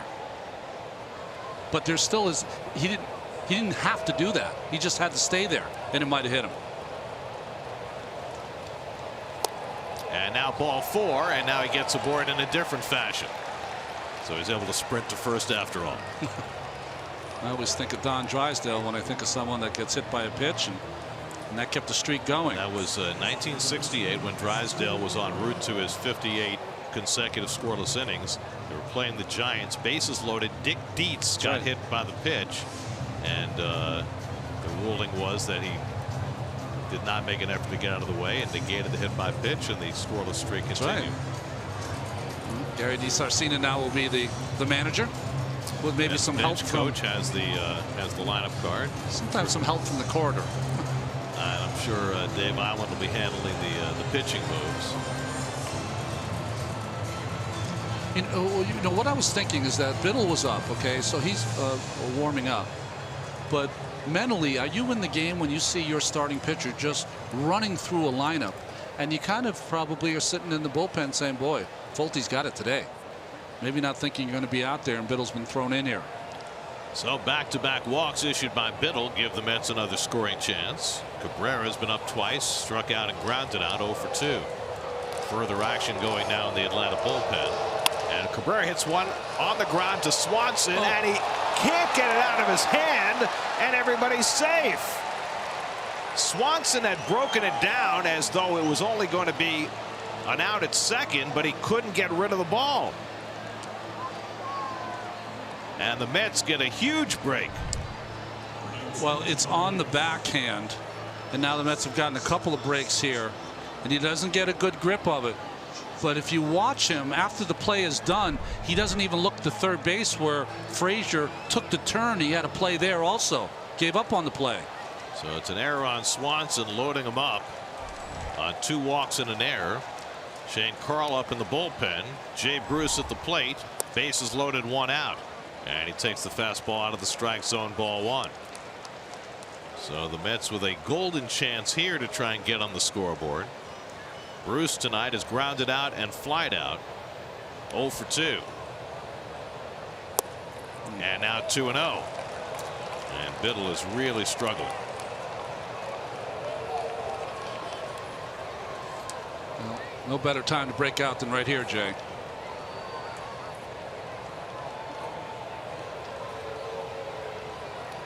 Frazier at third, Nimmo at second, Cabrera at first, and Bruce flies one toward the gap in left center field, headed back toward the wall, and it's one hop over the wall, a ground rule double. That'll bring in a pair. A double for Jay Bruce gives the Mets a 2-1 lead. A refreshing change for Jay Bruce. He drives one to the opposite field gap and puts the Mets in front. It's been so long since you've seen the salt and pepper shaker. Bruce gives it. 2-0 Fastball count. Know he's going to get it. And doesn't try to do too much. Hits the ball where it's pitched on the outer part. Goes with it. And splits the gap. Had a chance to score 3 if that stayed in play. But the Mets will take any offense any way they can take it. Probably not with Cabrera running. That's right. He was already breaking it down, heading for third. That's going to be all for Biddle, who faced 5 batters and retired only 1 of them. Mets have rallied to take the lead after Foltynewicz left the game. Shane Carl coming in. Call to the bullpen brought to you by Verizon. We'll be right back.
Shane Carl in to face Devin Mesoraco. Mets have taken a 2-1 lead in the 6th.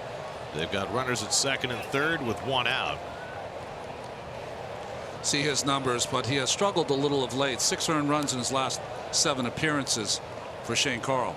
Been a huge pleasant surprise for the Braves, coming over in a cash deal from the Pirates.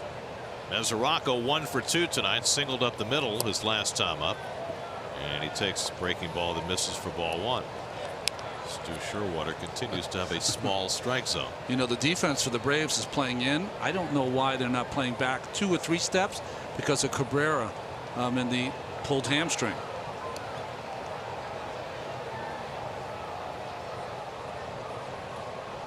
Well, the other piece of that is, you know, the Mets have a 1-run lead.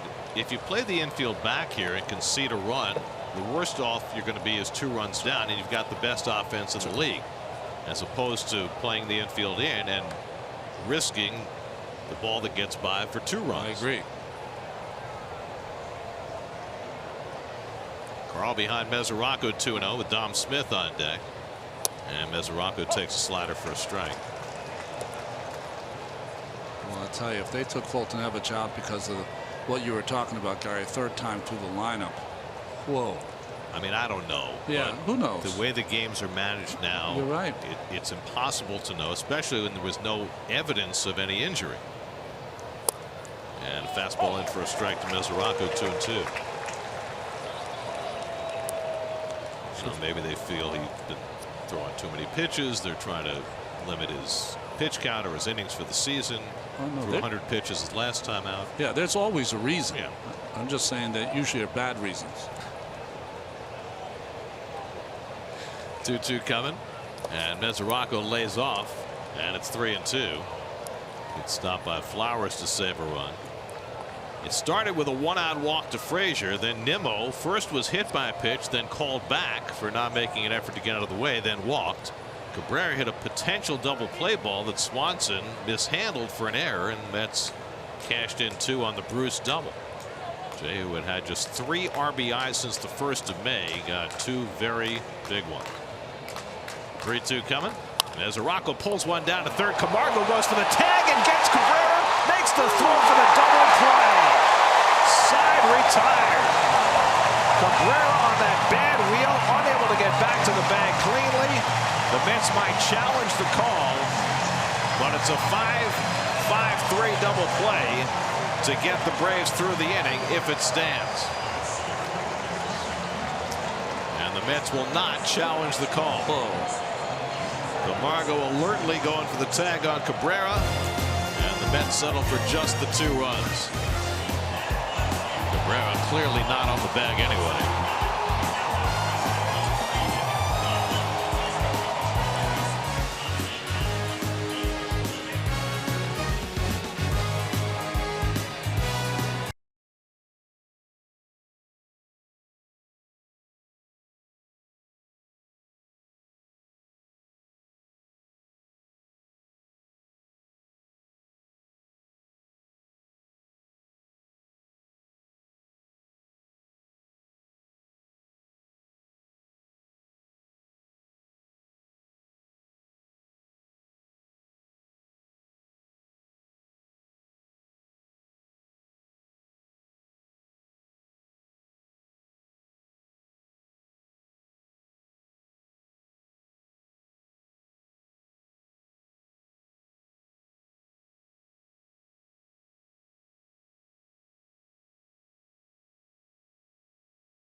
Give the guy a head start and run him down. Let's see. My favorite part of the game.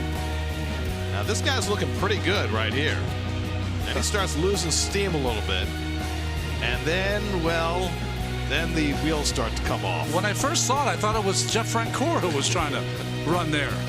And the Freeze is able to cruise to victory. Freddie Freeman clocks one to deep right field, and that ball is gone, and this game is tied.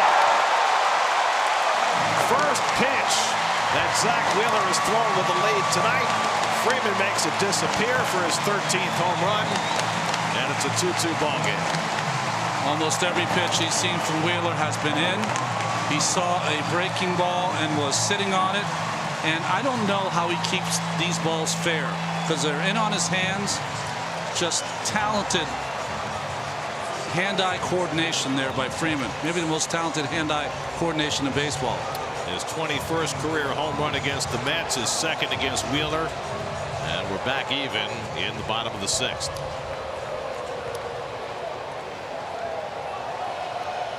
And now Nick Markakis, who had a base hit up the middle his last time up, and takes a strike from Wheeler.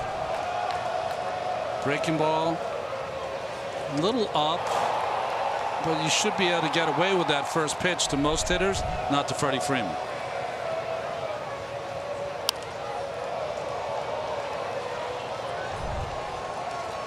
And if Freeman doesn't swing at this pitch, it ends up a pretty good pitch on the corner. But he didn't let it pass. Cheap pitch cast was kind to Wheeler. The swing and the result was not. That's right. 1-2 to Markakis with Tyler Flowers on deck. Well, that play that Camargo made to start the double play in the top of this inning looks enormous right now. Braves played the infield in, and it paid off for them. That's lined into right field, and Markakis follows the home run with a base hit of his own. His second hit of the night.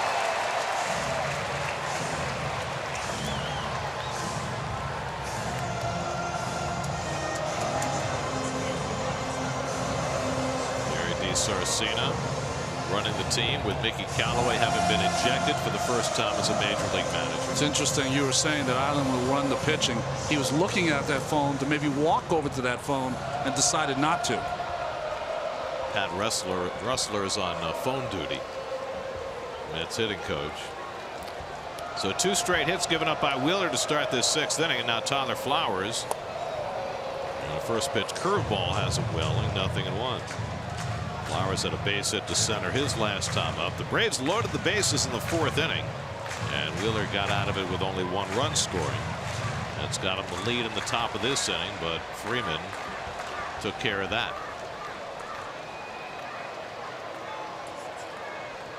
6 hits now against Zach. Flowers takes it off the plate, a ball and a strike.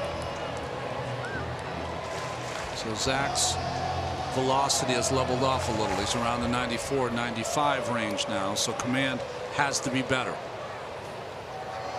To throw his 80th pitch of the night. Nobody up in the Mets bullpen.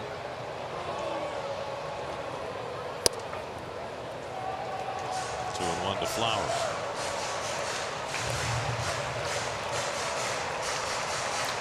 Zach is that rare bird who gets better as he gets through that 2nd and then 3rd time through the batting order.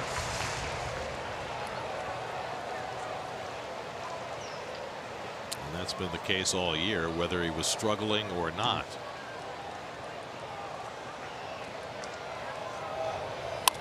Double play ball if they hurry.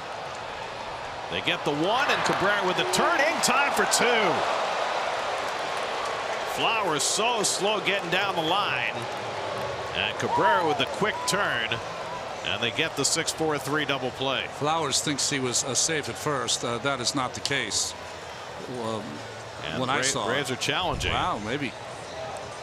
Well, nice job by Rosario throwing on the run, and Cabrera with the turn. A doubt from here. Let's check it on slow motion. Nice stretch here by Dominic Smith. I think he's right. Flowers is right. He might have beaten it.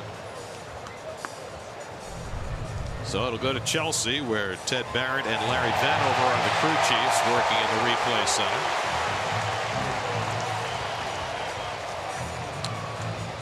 I always gotta really respect the guys that squat behind the plate and catch 9 innings and still run a ball out hard to be safe. And they do overturn the call, properly so. How about quick? Nice. Foot on the bag, and ball not yet in the glove. You know what he did well there, Gary? Most guys kind of jump at the bag at the very end. He just ran through the bag. That's the quickest way. And a very quick decision from Chelsea. So it goes as a 6-4 fielder's choice for the first out. Flowers at first with 1 out. And now Johan Camargo, who has walked and grounded into a double play. He came up with the bases loaded in the 4th and hit a comebacker to Wheeler and into the 1-2-5 double play.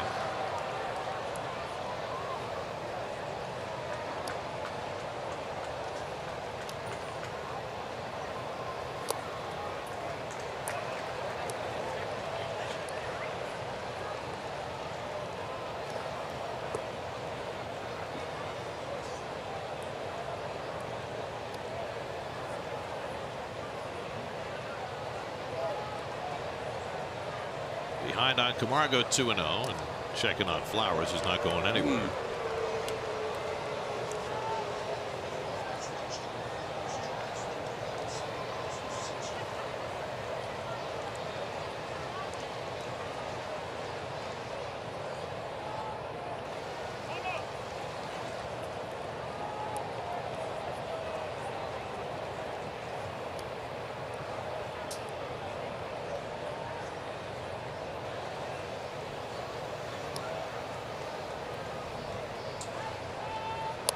And a 2-0 curveball drops in for a strike.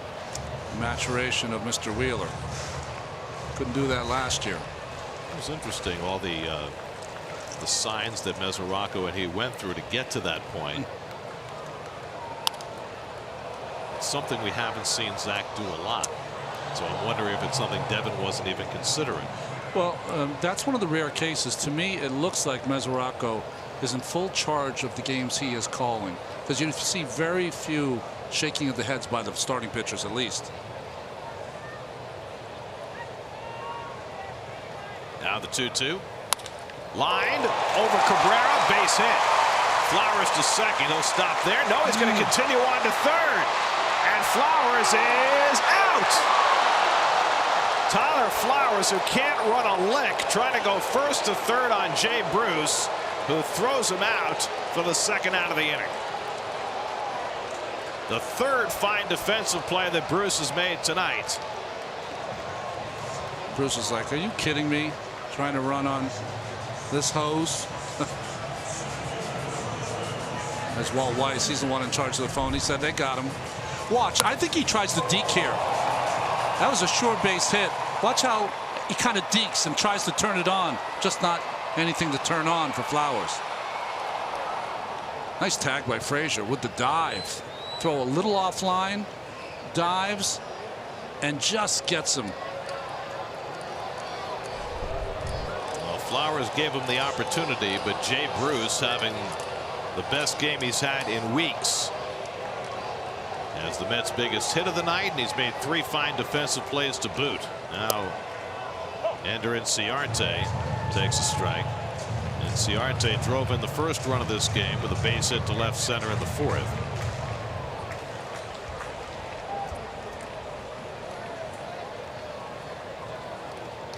Camargo at second base, moved up on the throw to third.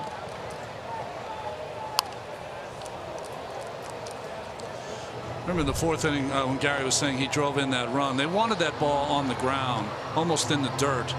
And it wasn't an awful pitch by Zach, but not where he wanted to throw it. Caught more of the plate, higher in the zone. Can't make that same mistake here.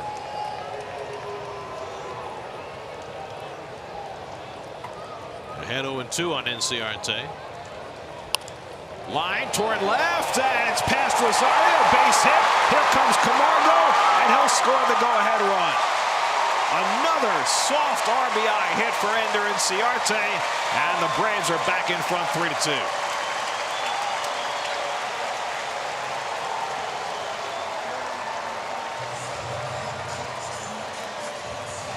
I don't know if it's because of pitch counts or whatever.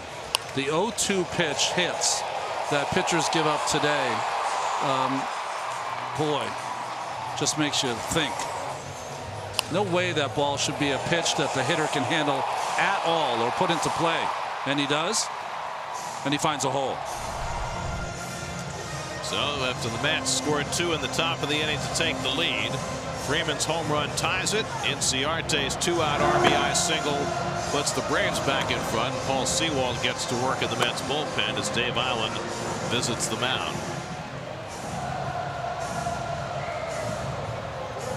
So Wheeler, who has won more games against the Braves than he has against any other team, even though he hasn't faced them in 4 years, now finds himself behind in this game in the 6th inning. And facing Charlie Culberson, who's hit 2 line drives into outs tonight. A sliding catch by Bruce in the 2nd, and a bullet right at Frazier in the 4th. 4 hits in the inning for Atlanta.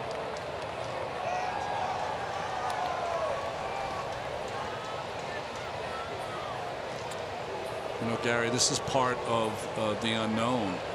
When you don't push your starting pitchers deep into games, they have a hard time when they get the lead finishing the games off. Inciarte at first, 18 stolen bases, ties him for 2nd in the National League. Whereas for much of the year he was batting leadoff, less opportunity to run down in the batting order. Preston Tucker is on deck. He'll bat for the pitcher if Culberson keeps the inning alive. And Culberson takes a fastball for a strike. 90 pitches now for Wheeler. There's Tucker.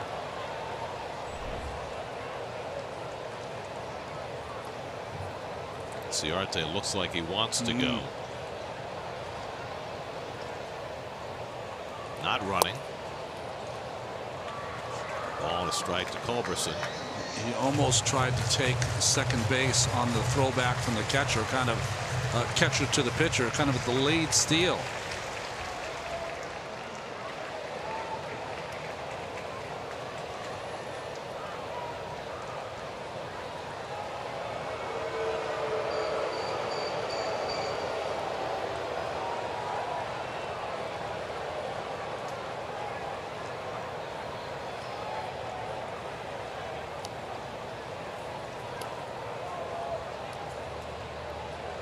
Wheeler about to throw his 20th pitch of this 6th inning. There goes Inciarte. Good pitch to throw, but it's dropped. Mesoraco got a perfect pitch to throw, made an excellent throw, but Cabrera couldn't handle it. And it's a stolen base for Inciarte, his 19th of the year.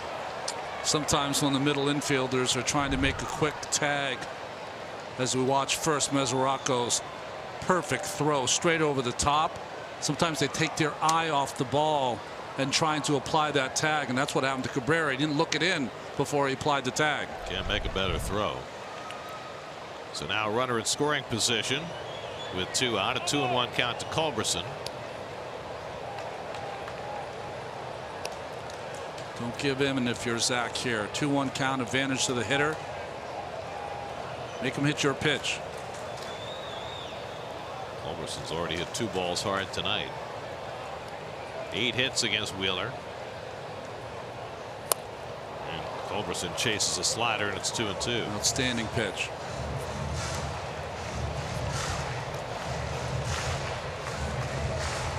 Wheeler's due a turn at bat in the 7th, so he's trying to put his outing to bed.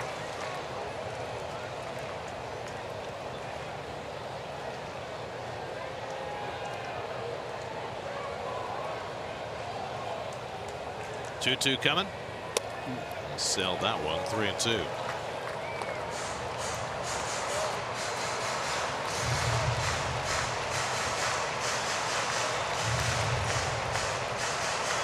Dave Allen, Gary DiSarcina running the club after Mickey Callaway was ejected. Going to go back to the slider here. I would think 3-2.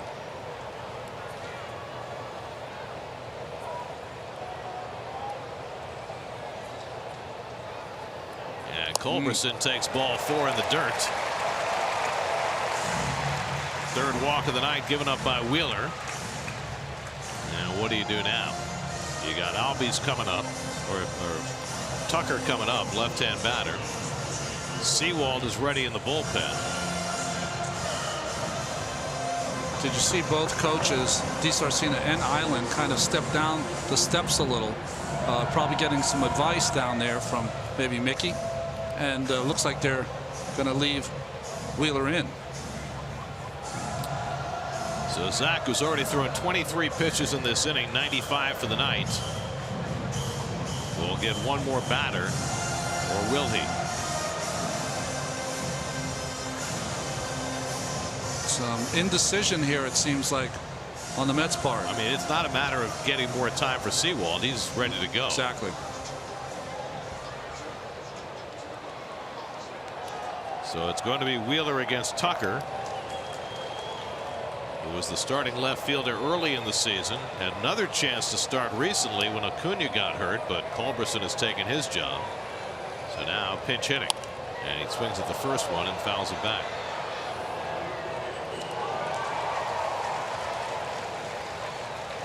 It's been an unraveling inning for Zach Wheeler. Started the inning with a lead, but on his first pitch of the inning, Freeman tied it with a home run. Tucker 6 for 24 as a pinch hitter this year. Inciarte at second, Culberson at first. Excellent speed on the bases for the Braves. And Tucker takes inside. 1-1. They're really being stretched late in the game.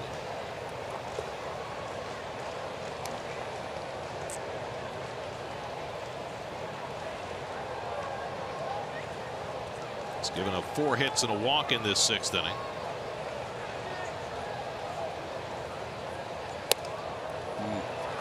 Too high, and it's 2-1.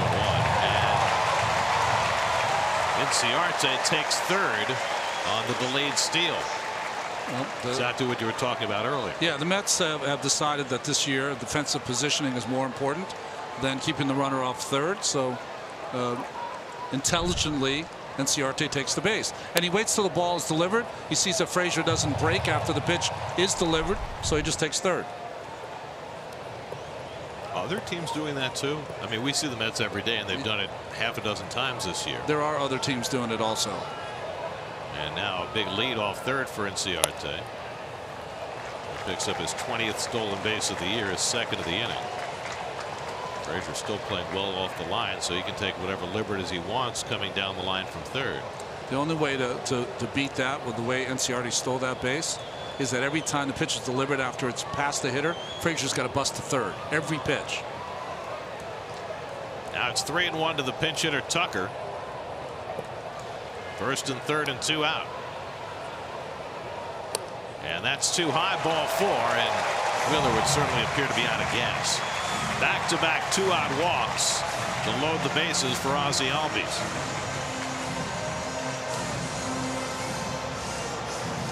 And that's going to be all. Gary DiSarcina, who's running the team, will make the pitching change. They're not going to double switch, even though Wheeler's spot in the batting order is third in the next half inning.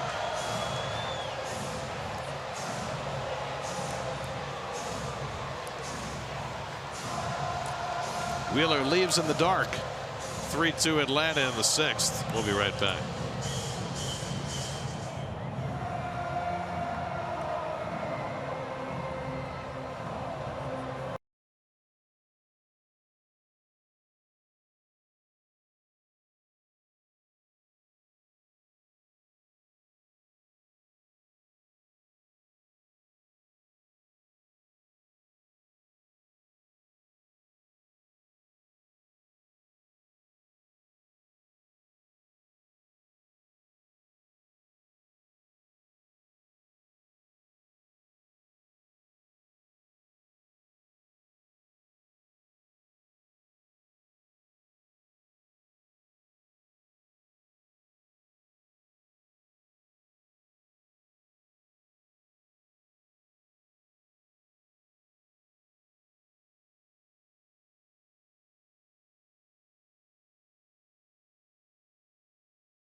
Superfan sweepstakes courtesy of Fios by Verizon. Visit sny.tv/Fios.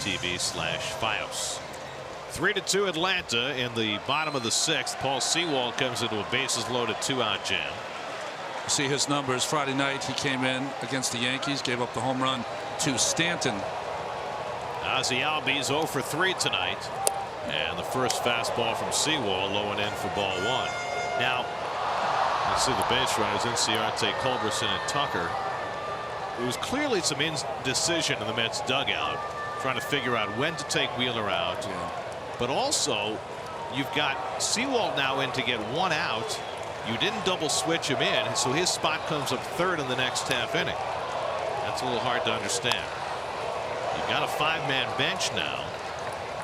Mesoraco made the last out. I know you're reluctant to double switch your catcher out, but sometimes that's what you got to do. Yeah, and the only way it kind of works out is if the Mets can first put the first 2 hitters on and Sewald can bunt. And if that doesn't happen, then you've kind of just getting 1 out of Sewald when you could have gotten more. The Mets are not exactly stocked right now as far as their bullpen's concerned. Albies drives one to deep right field. Forget that. A grand slam for Ozzie Albies blows the doors off this inning.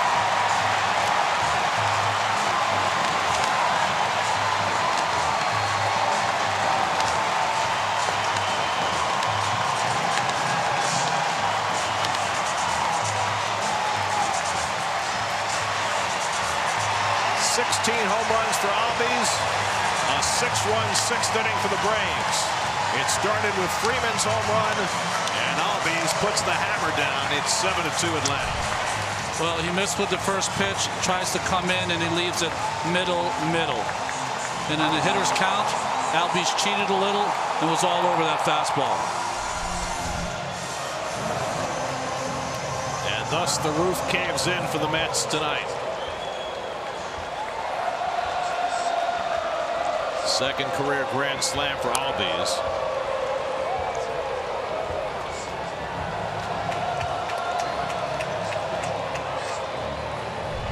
Missed with the first fastball, came back with another one. Sewald, that is not the best part of the plate for him, that inside to the left-hander. Couldn't get it there. 4 runs in. It's the Braves' second grand slam of the season, and Albies has hit them both. Little guy, 21 years old. In a slump? What slump? Maybe not anymore. 0-2 to Swanson, and he fouls off the slider. Well, a nightmare inning for Wheeler. Started with the Freeman home run. Looked like he had escaped it after Bruce threw out Flowers at third base, but the 0-2 hit by Inciarte gave the Braves the lead, and then Wheeler just appeared to be done. Walked the next 2 hitters, and Sewald came in to give up the grand slam. You know, the dropped throw at second base on the Inciarte steal. It's a big play in that inning. Wheeler winds up being charged with 6 runs and 8 hits over 5 2/3. 4 walks, 2 strikeouts, and a home run. Swanson goes down swinging on the slider. Inning over, but not before the Braves score 6. After 6, 7-2 Atlanta.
by Verizon. Jay Bruce's 2-run double gave the Mets the lead in the top of the 6th. But the 6th is now over and the Mets are down by 5. A.J. Minter in to pitch to Dominic Smith as we start the 7th. Minter's been a big part of this bullpen. He's been really the 7th inning left-hander for Brian Snitker and the Braves. The bullpen has been a lot stronger than they anticipated coming into this season. Smith had a base hit to right his last time up, 1 for 2 in his first big league start of the season.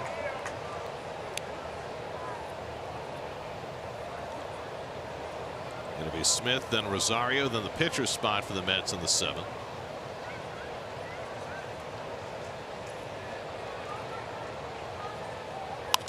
I know it sounds kind of ridiculous, but the one saving grace to the Mets being down multiple runs as opposed to being in a close game is they can use some pitchers who haven't pitched in a long time.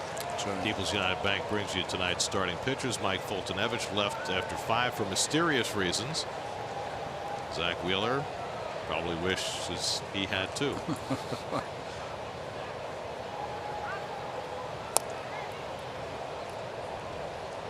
98 for Minter. 2-2 to Smith.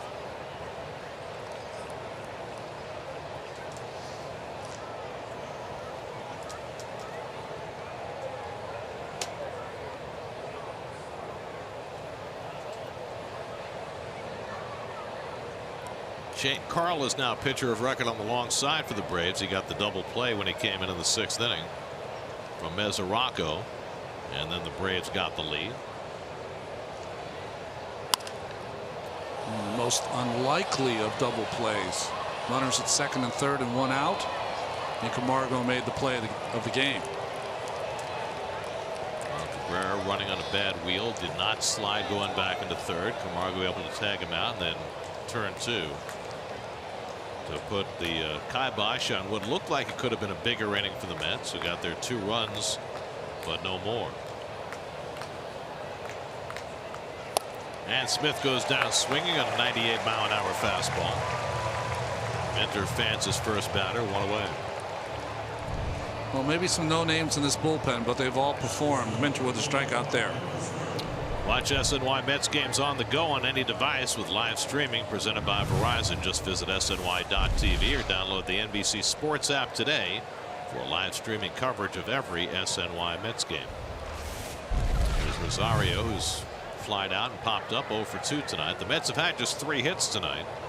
They were held without one for the first 4 1/3 by Foltynewicz, who then gave up back-to-back hits in the 5th, but got through it and then left the game after taking a turn at bat. No report from the Braves on any kind of injury, so it may have been that there was none. But it's all worked out for Atlanta. Grounded down to 3rd. Camargo playing in against the speed of Rosario and throws him out 2 away. And now with the Mets down by 5 runs, Paul Sewald will take the turn at bat. And this continues a disturbing trend of Mets relief pitchers getting plate appearances. Lead the world. I believe this is the 21st plate appearance for a Mets relief pitcher this year. So if you wanted him to pitch more than just the 1 out, why didn't you double switch? See, I look at it this way, Gary. 1, the double switch, not. If you want to look past that, why don't you put a hitter up there with 5 people on the bench? Bloop and a blast by Conforto gives you a chance in the game. Now watch Sewald get a hit, but you know what I'm saying. For sure. I think part of it, Ronnie, honestly, is growing pains for a new manager. And in this case, not only a new manager, but a manager who managed in the American League, or was a pitching coach in the American League, with a bench coach who had never been part of National League Baseball until this year. I mean, they're both extremely capable people, but they have not been around the National League game, and they don't necessarily think that way. That's right. American League game with a DH, a lot less decisions to have to be made.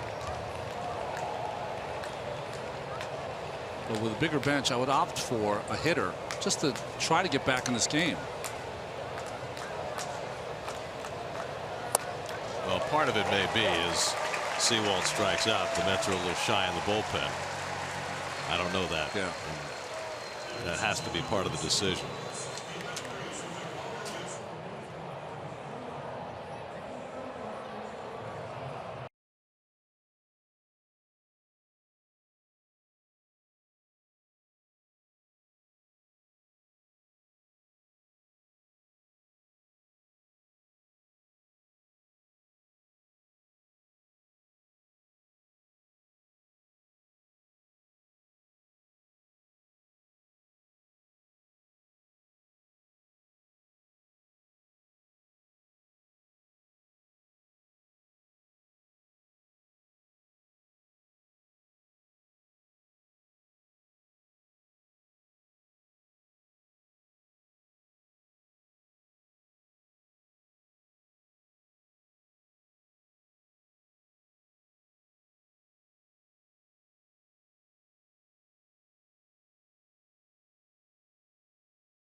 Surgery DHing today for his first game of the season. Phillies up 4-0 on the Rockies as they play in the 8th.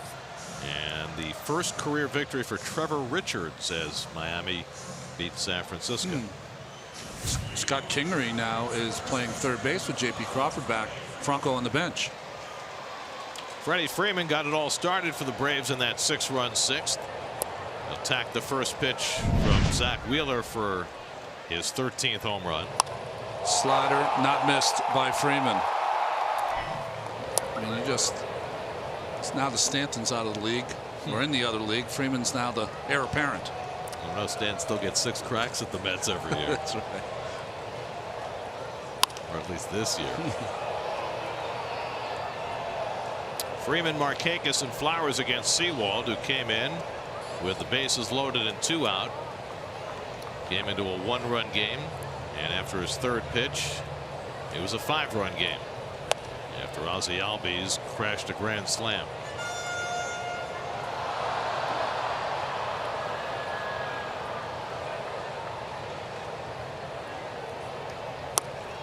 And that's ball 4, and Freeman's on with a leadoff walk.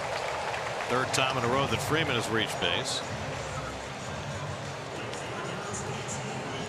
And now Nick Markakis coming up. You know, we referenced earlier the wide-ranging discussion that Sandy Alderson had with reporters today on a 40-minute conference call. One of the things that Sandy was asked was about what he would need to see over the next few weeks to decide whether the Mets would be doing what they did last year and breaking it down at the trading deadline, or whether they would be trying to continue to contend this year and going forward. And Sandy basically said that the next few weeks are going to be very telling as far as the Mets deciding where they are, and that may affect not just what happens this year, but what happens in the next several years. And you know, you make a comment like that and it kind of sets the stage for this road trip. That's right. And now here we are with a very disappointing 6th inning from a lot of standpoints. Yeah, and you're playing 3 good ball clubs. The Braves, of course, the Diamondbacks, who have seemed to rebound with Goldschmidt hot again. And the Rockies, who have played better on the road than they have at home so far this year. So that takes us what, to the All-Star break, is where some big discussions are probably going to take place, depending on where the Mets are. You know, it all goes day by day and week by week, Yeah. right? Now, the Mets started the day 7.5 games out of first place and about the same out of the wild card. You know, you get to the end of this road trip, who knows where you might be and where your season might take you. Now, you know, the Mets have been hoping all along their offense gets it together. Their starting pitching keeps going the way it does. They get all their pieces back in the bullpen, and you know, maybe they start playing more like the team that started out the year 11-1. They're certainly capable of a lot more offensively than what they've shown over the last month. I mean, you'd have to hope that they're somewhere in between that 11-1 and what's happened recently, right? Exactly. So, but that 6th inning was such a microcosm of so many things that have gone wrong for this team, right? The base running mistake by Cabrera getting tagged out at third. The first pitch of the inning being hit out after the Mets had taken the lead, right? Leaving Wheeler in maybe a batter or two too long to walk a couple of guys. You know, there's a lot of things going on. Drop throw at second base while they had Inciarte. You know, the inability to put Inciarte away twice when you had the count in your favor, and he got 2 RBI hits, albeit soft hits, still hits. Markakis gets one out to right pretty deep. That goes Bruce onto the track at the wall. It's off his glove. Freeman to third. He'll be waved around by Ron Washington, and he will score. Bruce has played some solid defense all night. Got back to the fence, got his glove on the ball, but couldn't make the catch. It's a double for Markakis to drive in a run to make it 8-2. Well, it seemed like Jay had a beat on it, but the ball seemed to carry a little more than he thought. Earlier in the game, we saw the wind rushing out, carried a little bit on him, and when he jumped for it, he had it in the leather, but it just came off the end of the mitt. Good base running by Freeman, who does just about everything well. Reads it, he knows he can get back in time, and as soon as he sees it's dropped, he touches second, and that allowed him to score. That's as good a base running as you're going to see from a guy who doesn't fly.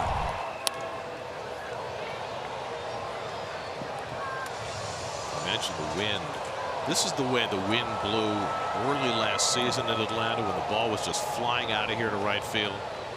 They built this ballpark in an area called Windy Hill, so it lives up to its name sometimes. You can't tell from the flag because it's blocked in terms of the wind stream, but the wind is definitely blowing out toward right field tonight. As opposed to Turner Field seemed to be in a low-lying area.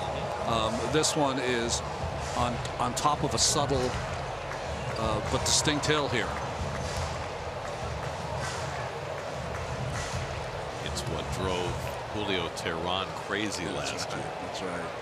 Braves ace just couldn't win in his home ballpark, spooked by the way the ball was carrying. 0-2 to Flowers. The slider off the plate, 1-2. Flowers 1 for 3 tonight. Teheran, who has been on the disabled list, looks like he's going to be coming off this weekend. He hurt his thumb swinging the bat. I cringe because there are so many pitchers this year getting hurt swinging the bat, running the bases. That's drilled out to left field. Nimmo going back onto the track to run it down. Nice play by Nimmo to retire Flowers for a long first out. Well, Nimmo has really taken to left field. I think it's his best outfield position. Seems to get good reads off the bat. And this was not an easy play. Full bore, catch it on the run as soon as he hit the warning track. So you cringe in what way? That you think that I cringe because the more pitchers who get hurt swinging the bat, running the bases, the more fuel it adds to the pro DH people, and gosh, that would be the worst thing that could happen. Yeah, but it's going to happen. I mean, I feel like it's going to happen, and I would hate it, but.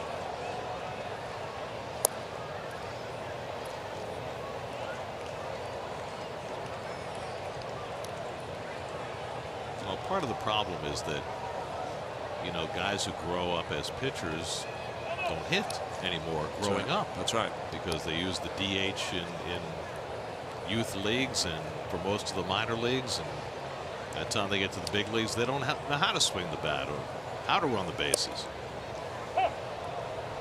with rare exceptions. Well, they have even in the travel ball, they have, as far as positions are concerned, you know, outfielder, infielder, PO, pitcher only. I mean, can you imagine? No. What a drag.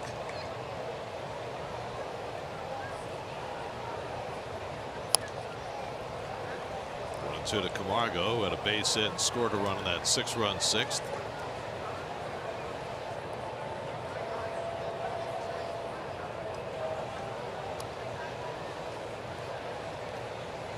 Paul Sewald, who had such a nice start to his season, is really seen things go backwards for him. This one's out to right center field. Conforto eases over, tagging at second. Markakis. He'll go over to third after the catch. 2 out. Let's take a look at the road ahead, presented by Buick. Day game tomorrow. Get up early. It's a noontime start for the finale for the Mets in Atlanta this year. Then a 4-game series in Arizona and 4 in Colorado before the Mets go home to play the Dodgers weekend after next. 3-hour difference right now in Phoenix, yes. I guess, right? In the summer it's 3, yeah. in the winter it's 2, because they have no daylight savings time in Arizona. Ender Inciarte has a pair of run-scoring hits in this game. Neither one of them had high exit velocity, but they both counted. And he smacks this one out to left center, playable for Conforto, and that retires the side. Braves tack on a run on the Markakis double. 8-2 after 7.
Be with us early. Pre-game starts at 11:30 in the morning. First pitch at 12:10. Mets and Braves. There are your probables. Jacob deGrom will take his fantastic season into tomorrow's game. Mike Soroka, who made his major league debut against the Mets earlier this year and pitched very well, comes back off the DL with a sore shoulder. He was very impressive at Citi Field as Sam Freeman comes in the game for the Braves. Veteran left-hander, 5th pitcher of the night for Atlanta. Michael Conforto's 0 for 2. He was hit by a pitch to lead off the game. He's now 0 for his last 19. And goes after a first pitch fastball from Freeman. A.J. Minter worked a 1-2-3 7th for Atlanta. The starter Mike Foltynewicz was great for 5 innings, but left mysteriously after those 5 innings and 73 pitches. No word of any injury.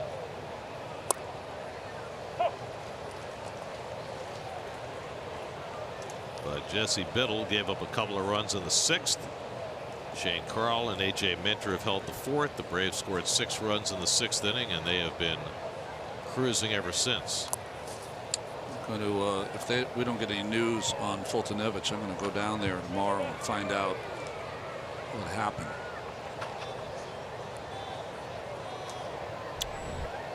Well, Jacob Rame is up in the Mets bullpen. He's one of those guys who hasn't pitched in a while. Mets have Tim Peterson and Hansel Robles and Rame, all of whom have gone many days without getting in a game. Strike 3 called, and Conforto is caught looking. It's 9 strikeouts for Brave pitchers tonight. 2 strikes. Fastball on the corner and on the knees. Jeep pitch cast. I think we'll show it there. Let's see. Yeah, right there on the knees.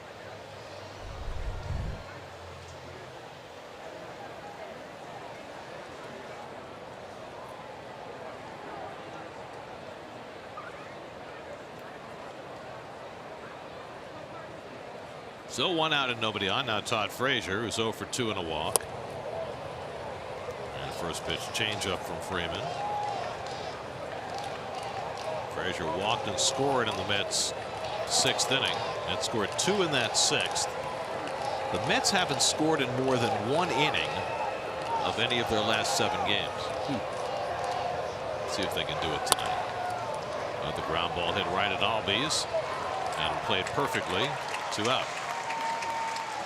What do you say we answer our Verizon trivia question? We asked who was the only player to hit this 500 as a Met. It was one of the most distinct batting styles of all time, Gary Sheffield.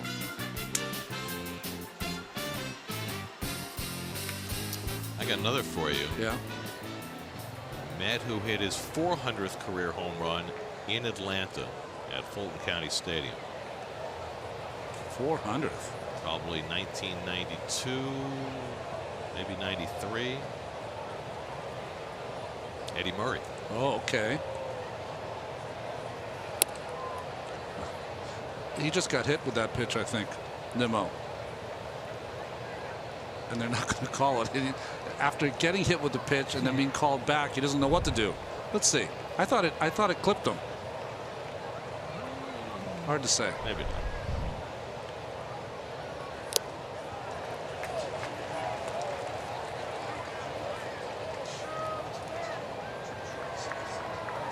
Well, we finally got word on Mike Fultonevich. They're saying he left with triceps tightness. So it was not a strategic move. It was indeed an injury situation.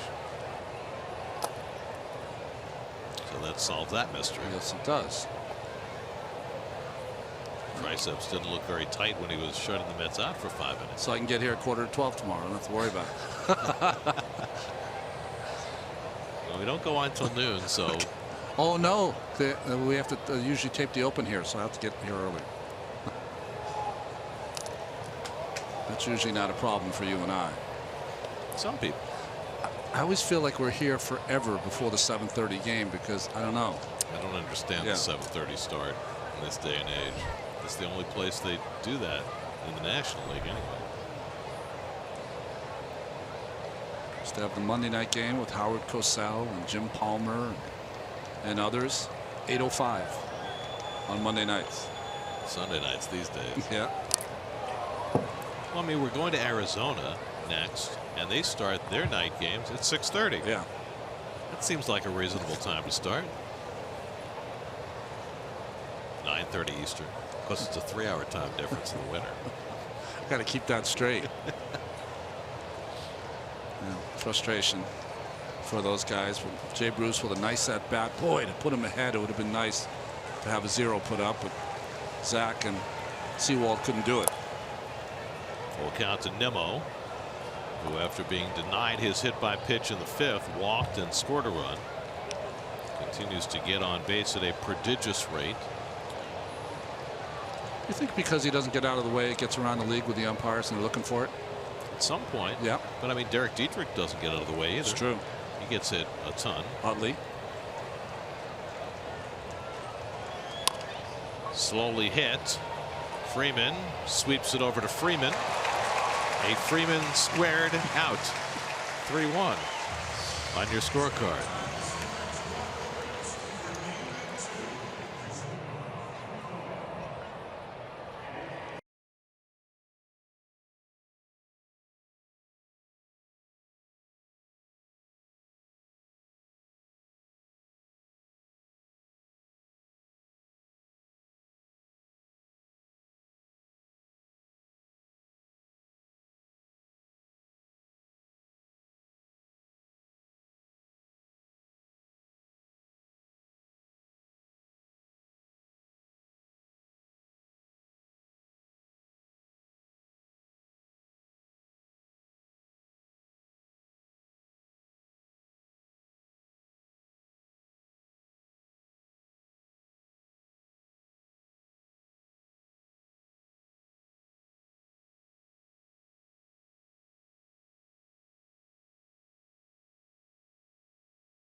May 29th when the Mets were last in Atlanta. Hasn't pitched in 7 days since his last appearance in AAA.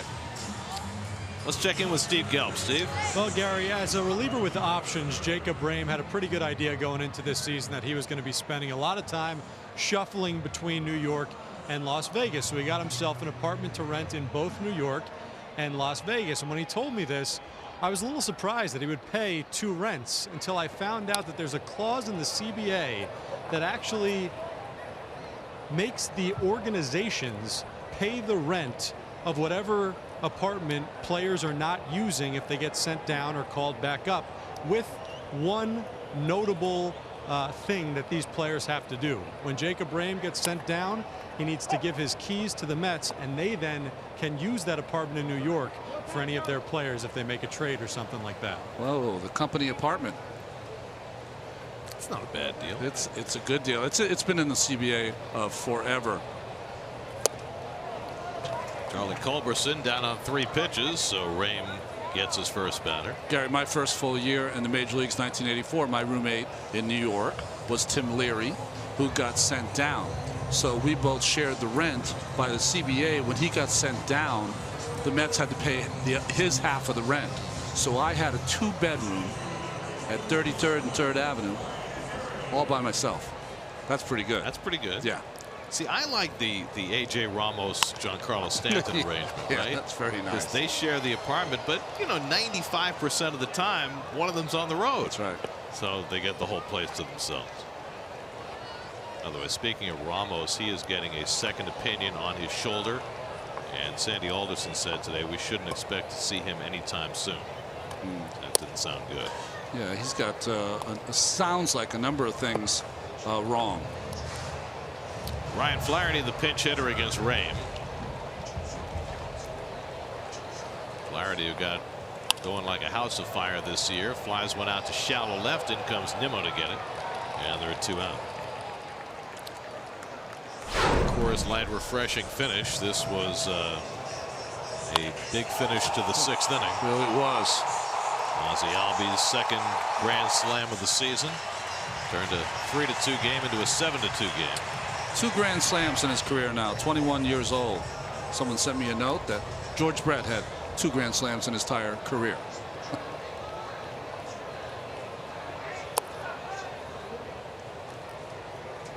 You know that Jim Palmer never gave up a grand slam. It's amazing. I think I gave up one in my first year to Gary Carter at the Big Shea in a drubbing.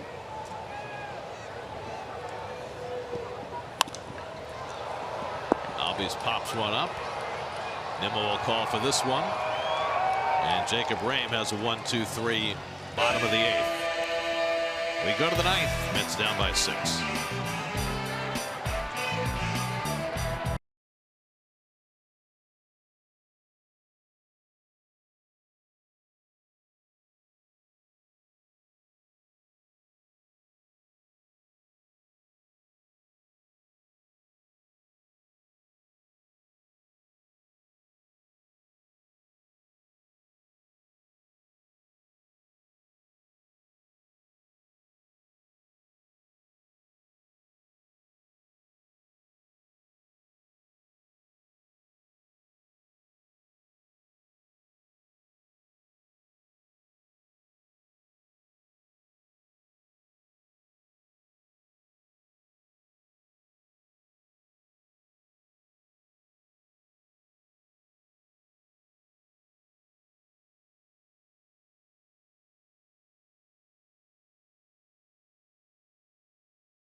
trying to figure out what's gone wrong with the Mets? Up late, huh? Let me know when you figure it out. You got time. We go to the 9th inning. Luke Jackson on to pitch for the Braves. And as Dribble Cabrera takes a strike. Haven't really known what to do with Luke Jackson all season long. He's been selected a couple times from Gwinnett. They DFA'd him, signed him again, sent him to Gwinnett, and now he's back. Former first-round draft pick of the Texas Rangers. And he misses low to Cabrera, a ball and a strike. His dribble is 0 for 3. Reached on an error in the 6th, and then was involved in a key play when he got tagged out trying to get back to third base on what turned out to be an inning-ending double play in the 6th. Mets have not had a base runner since. Meanwhile, the Braves, down by a run going to the bottom of the 6th, put together a 6-run inning, bookended by the Freeman and Albies home runs. And the Braves are 3 outs away from beating the Mets for the 8th time in 11 tries this year. Cabrera rocks one out to right, but Markakis has room on the warning track. That ball continues to carry out to right. That's the first down.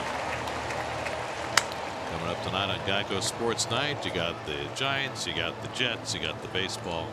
Healthy. I mean, they haven't played, right? Mandatory minicamp. Well, you have OTAs, and then you have minicamp.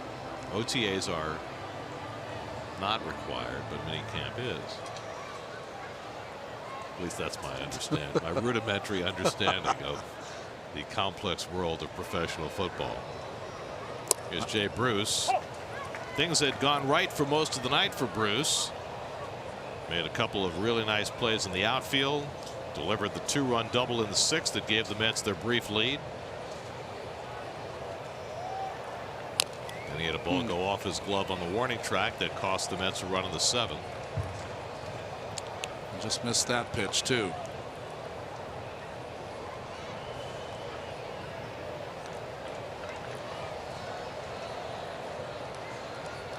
Mets have had just 3 hits tonight. That's been a nightly dose. Poked the other way, but foul. It's had 5 hits Sunday night in their win, 6 hits Saturday, 4 hits Friday, 5 hits Wednesday, 3 hits Tuesday. I mean, it has been an historically low octane offense that the Mets have been running out there night after night. I was telling you in the break, 5 times tonight they've gone down in order.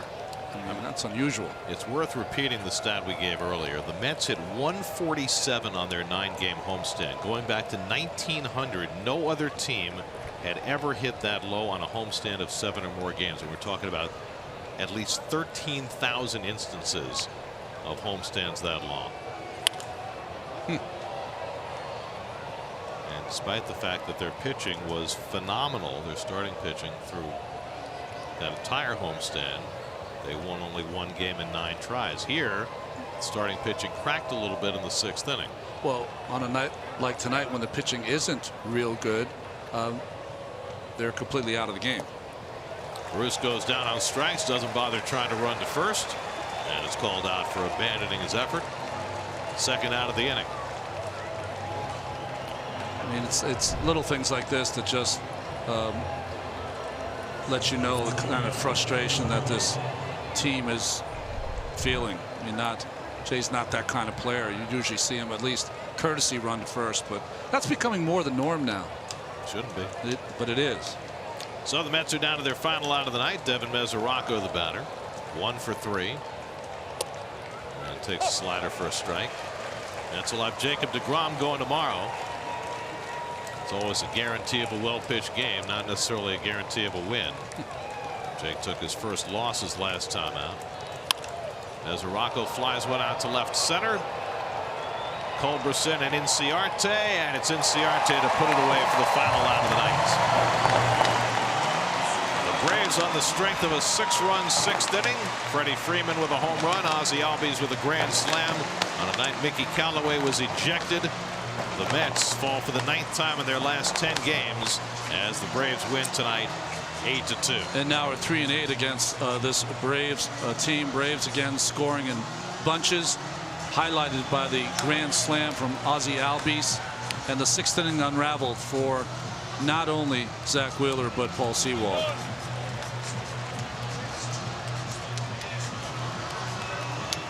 So the Braves back into first place in the National League East with their win and the Nationals' loss. Game summary presented by Fios by Verizon. Albies with the big blow, Freeman with the tying home run. That's now 7 games under 500 after being 10 games over 500 early in the season. Braves win this one 8-2. We'll come back.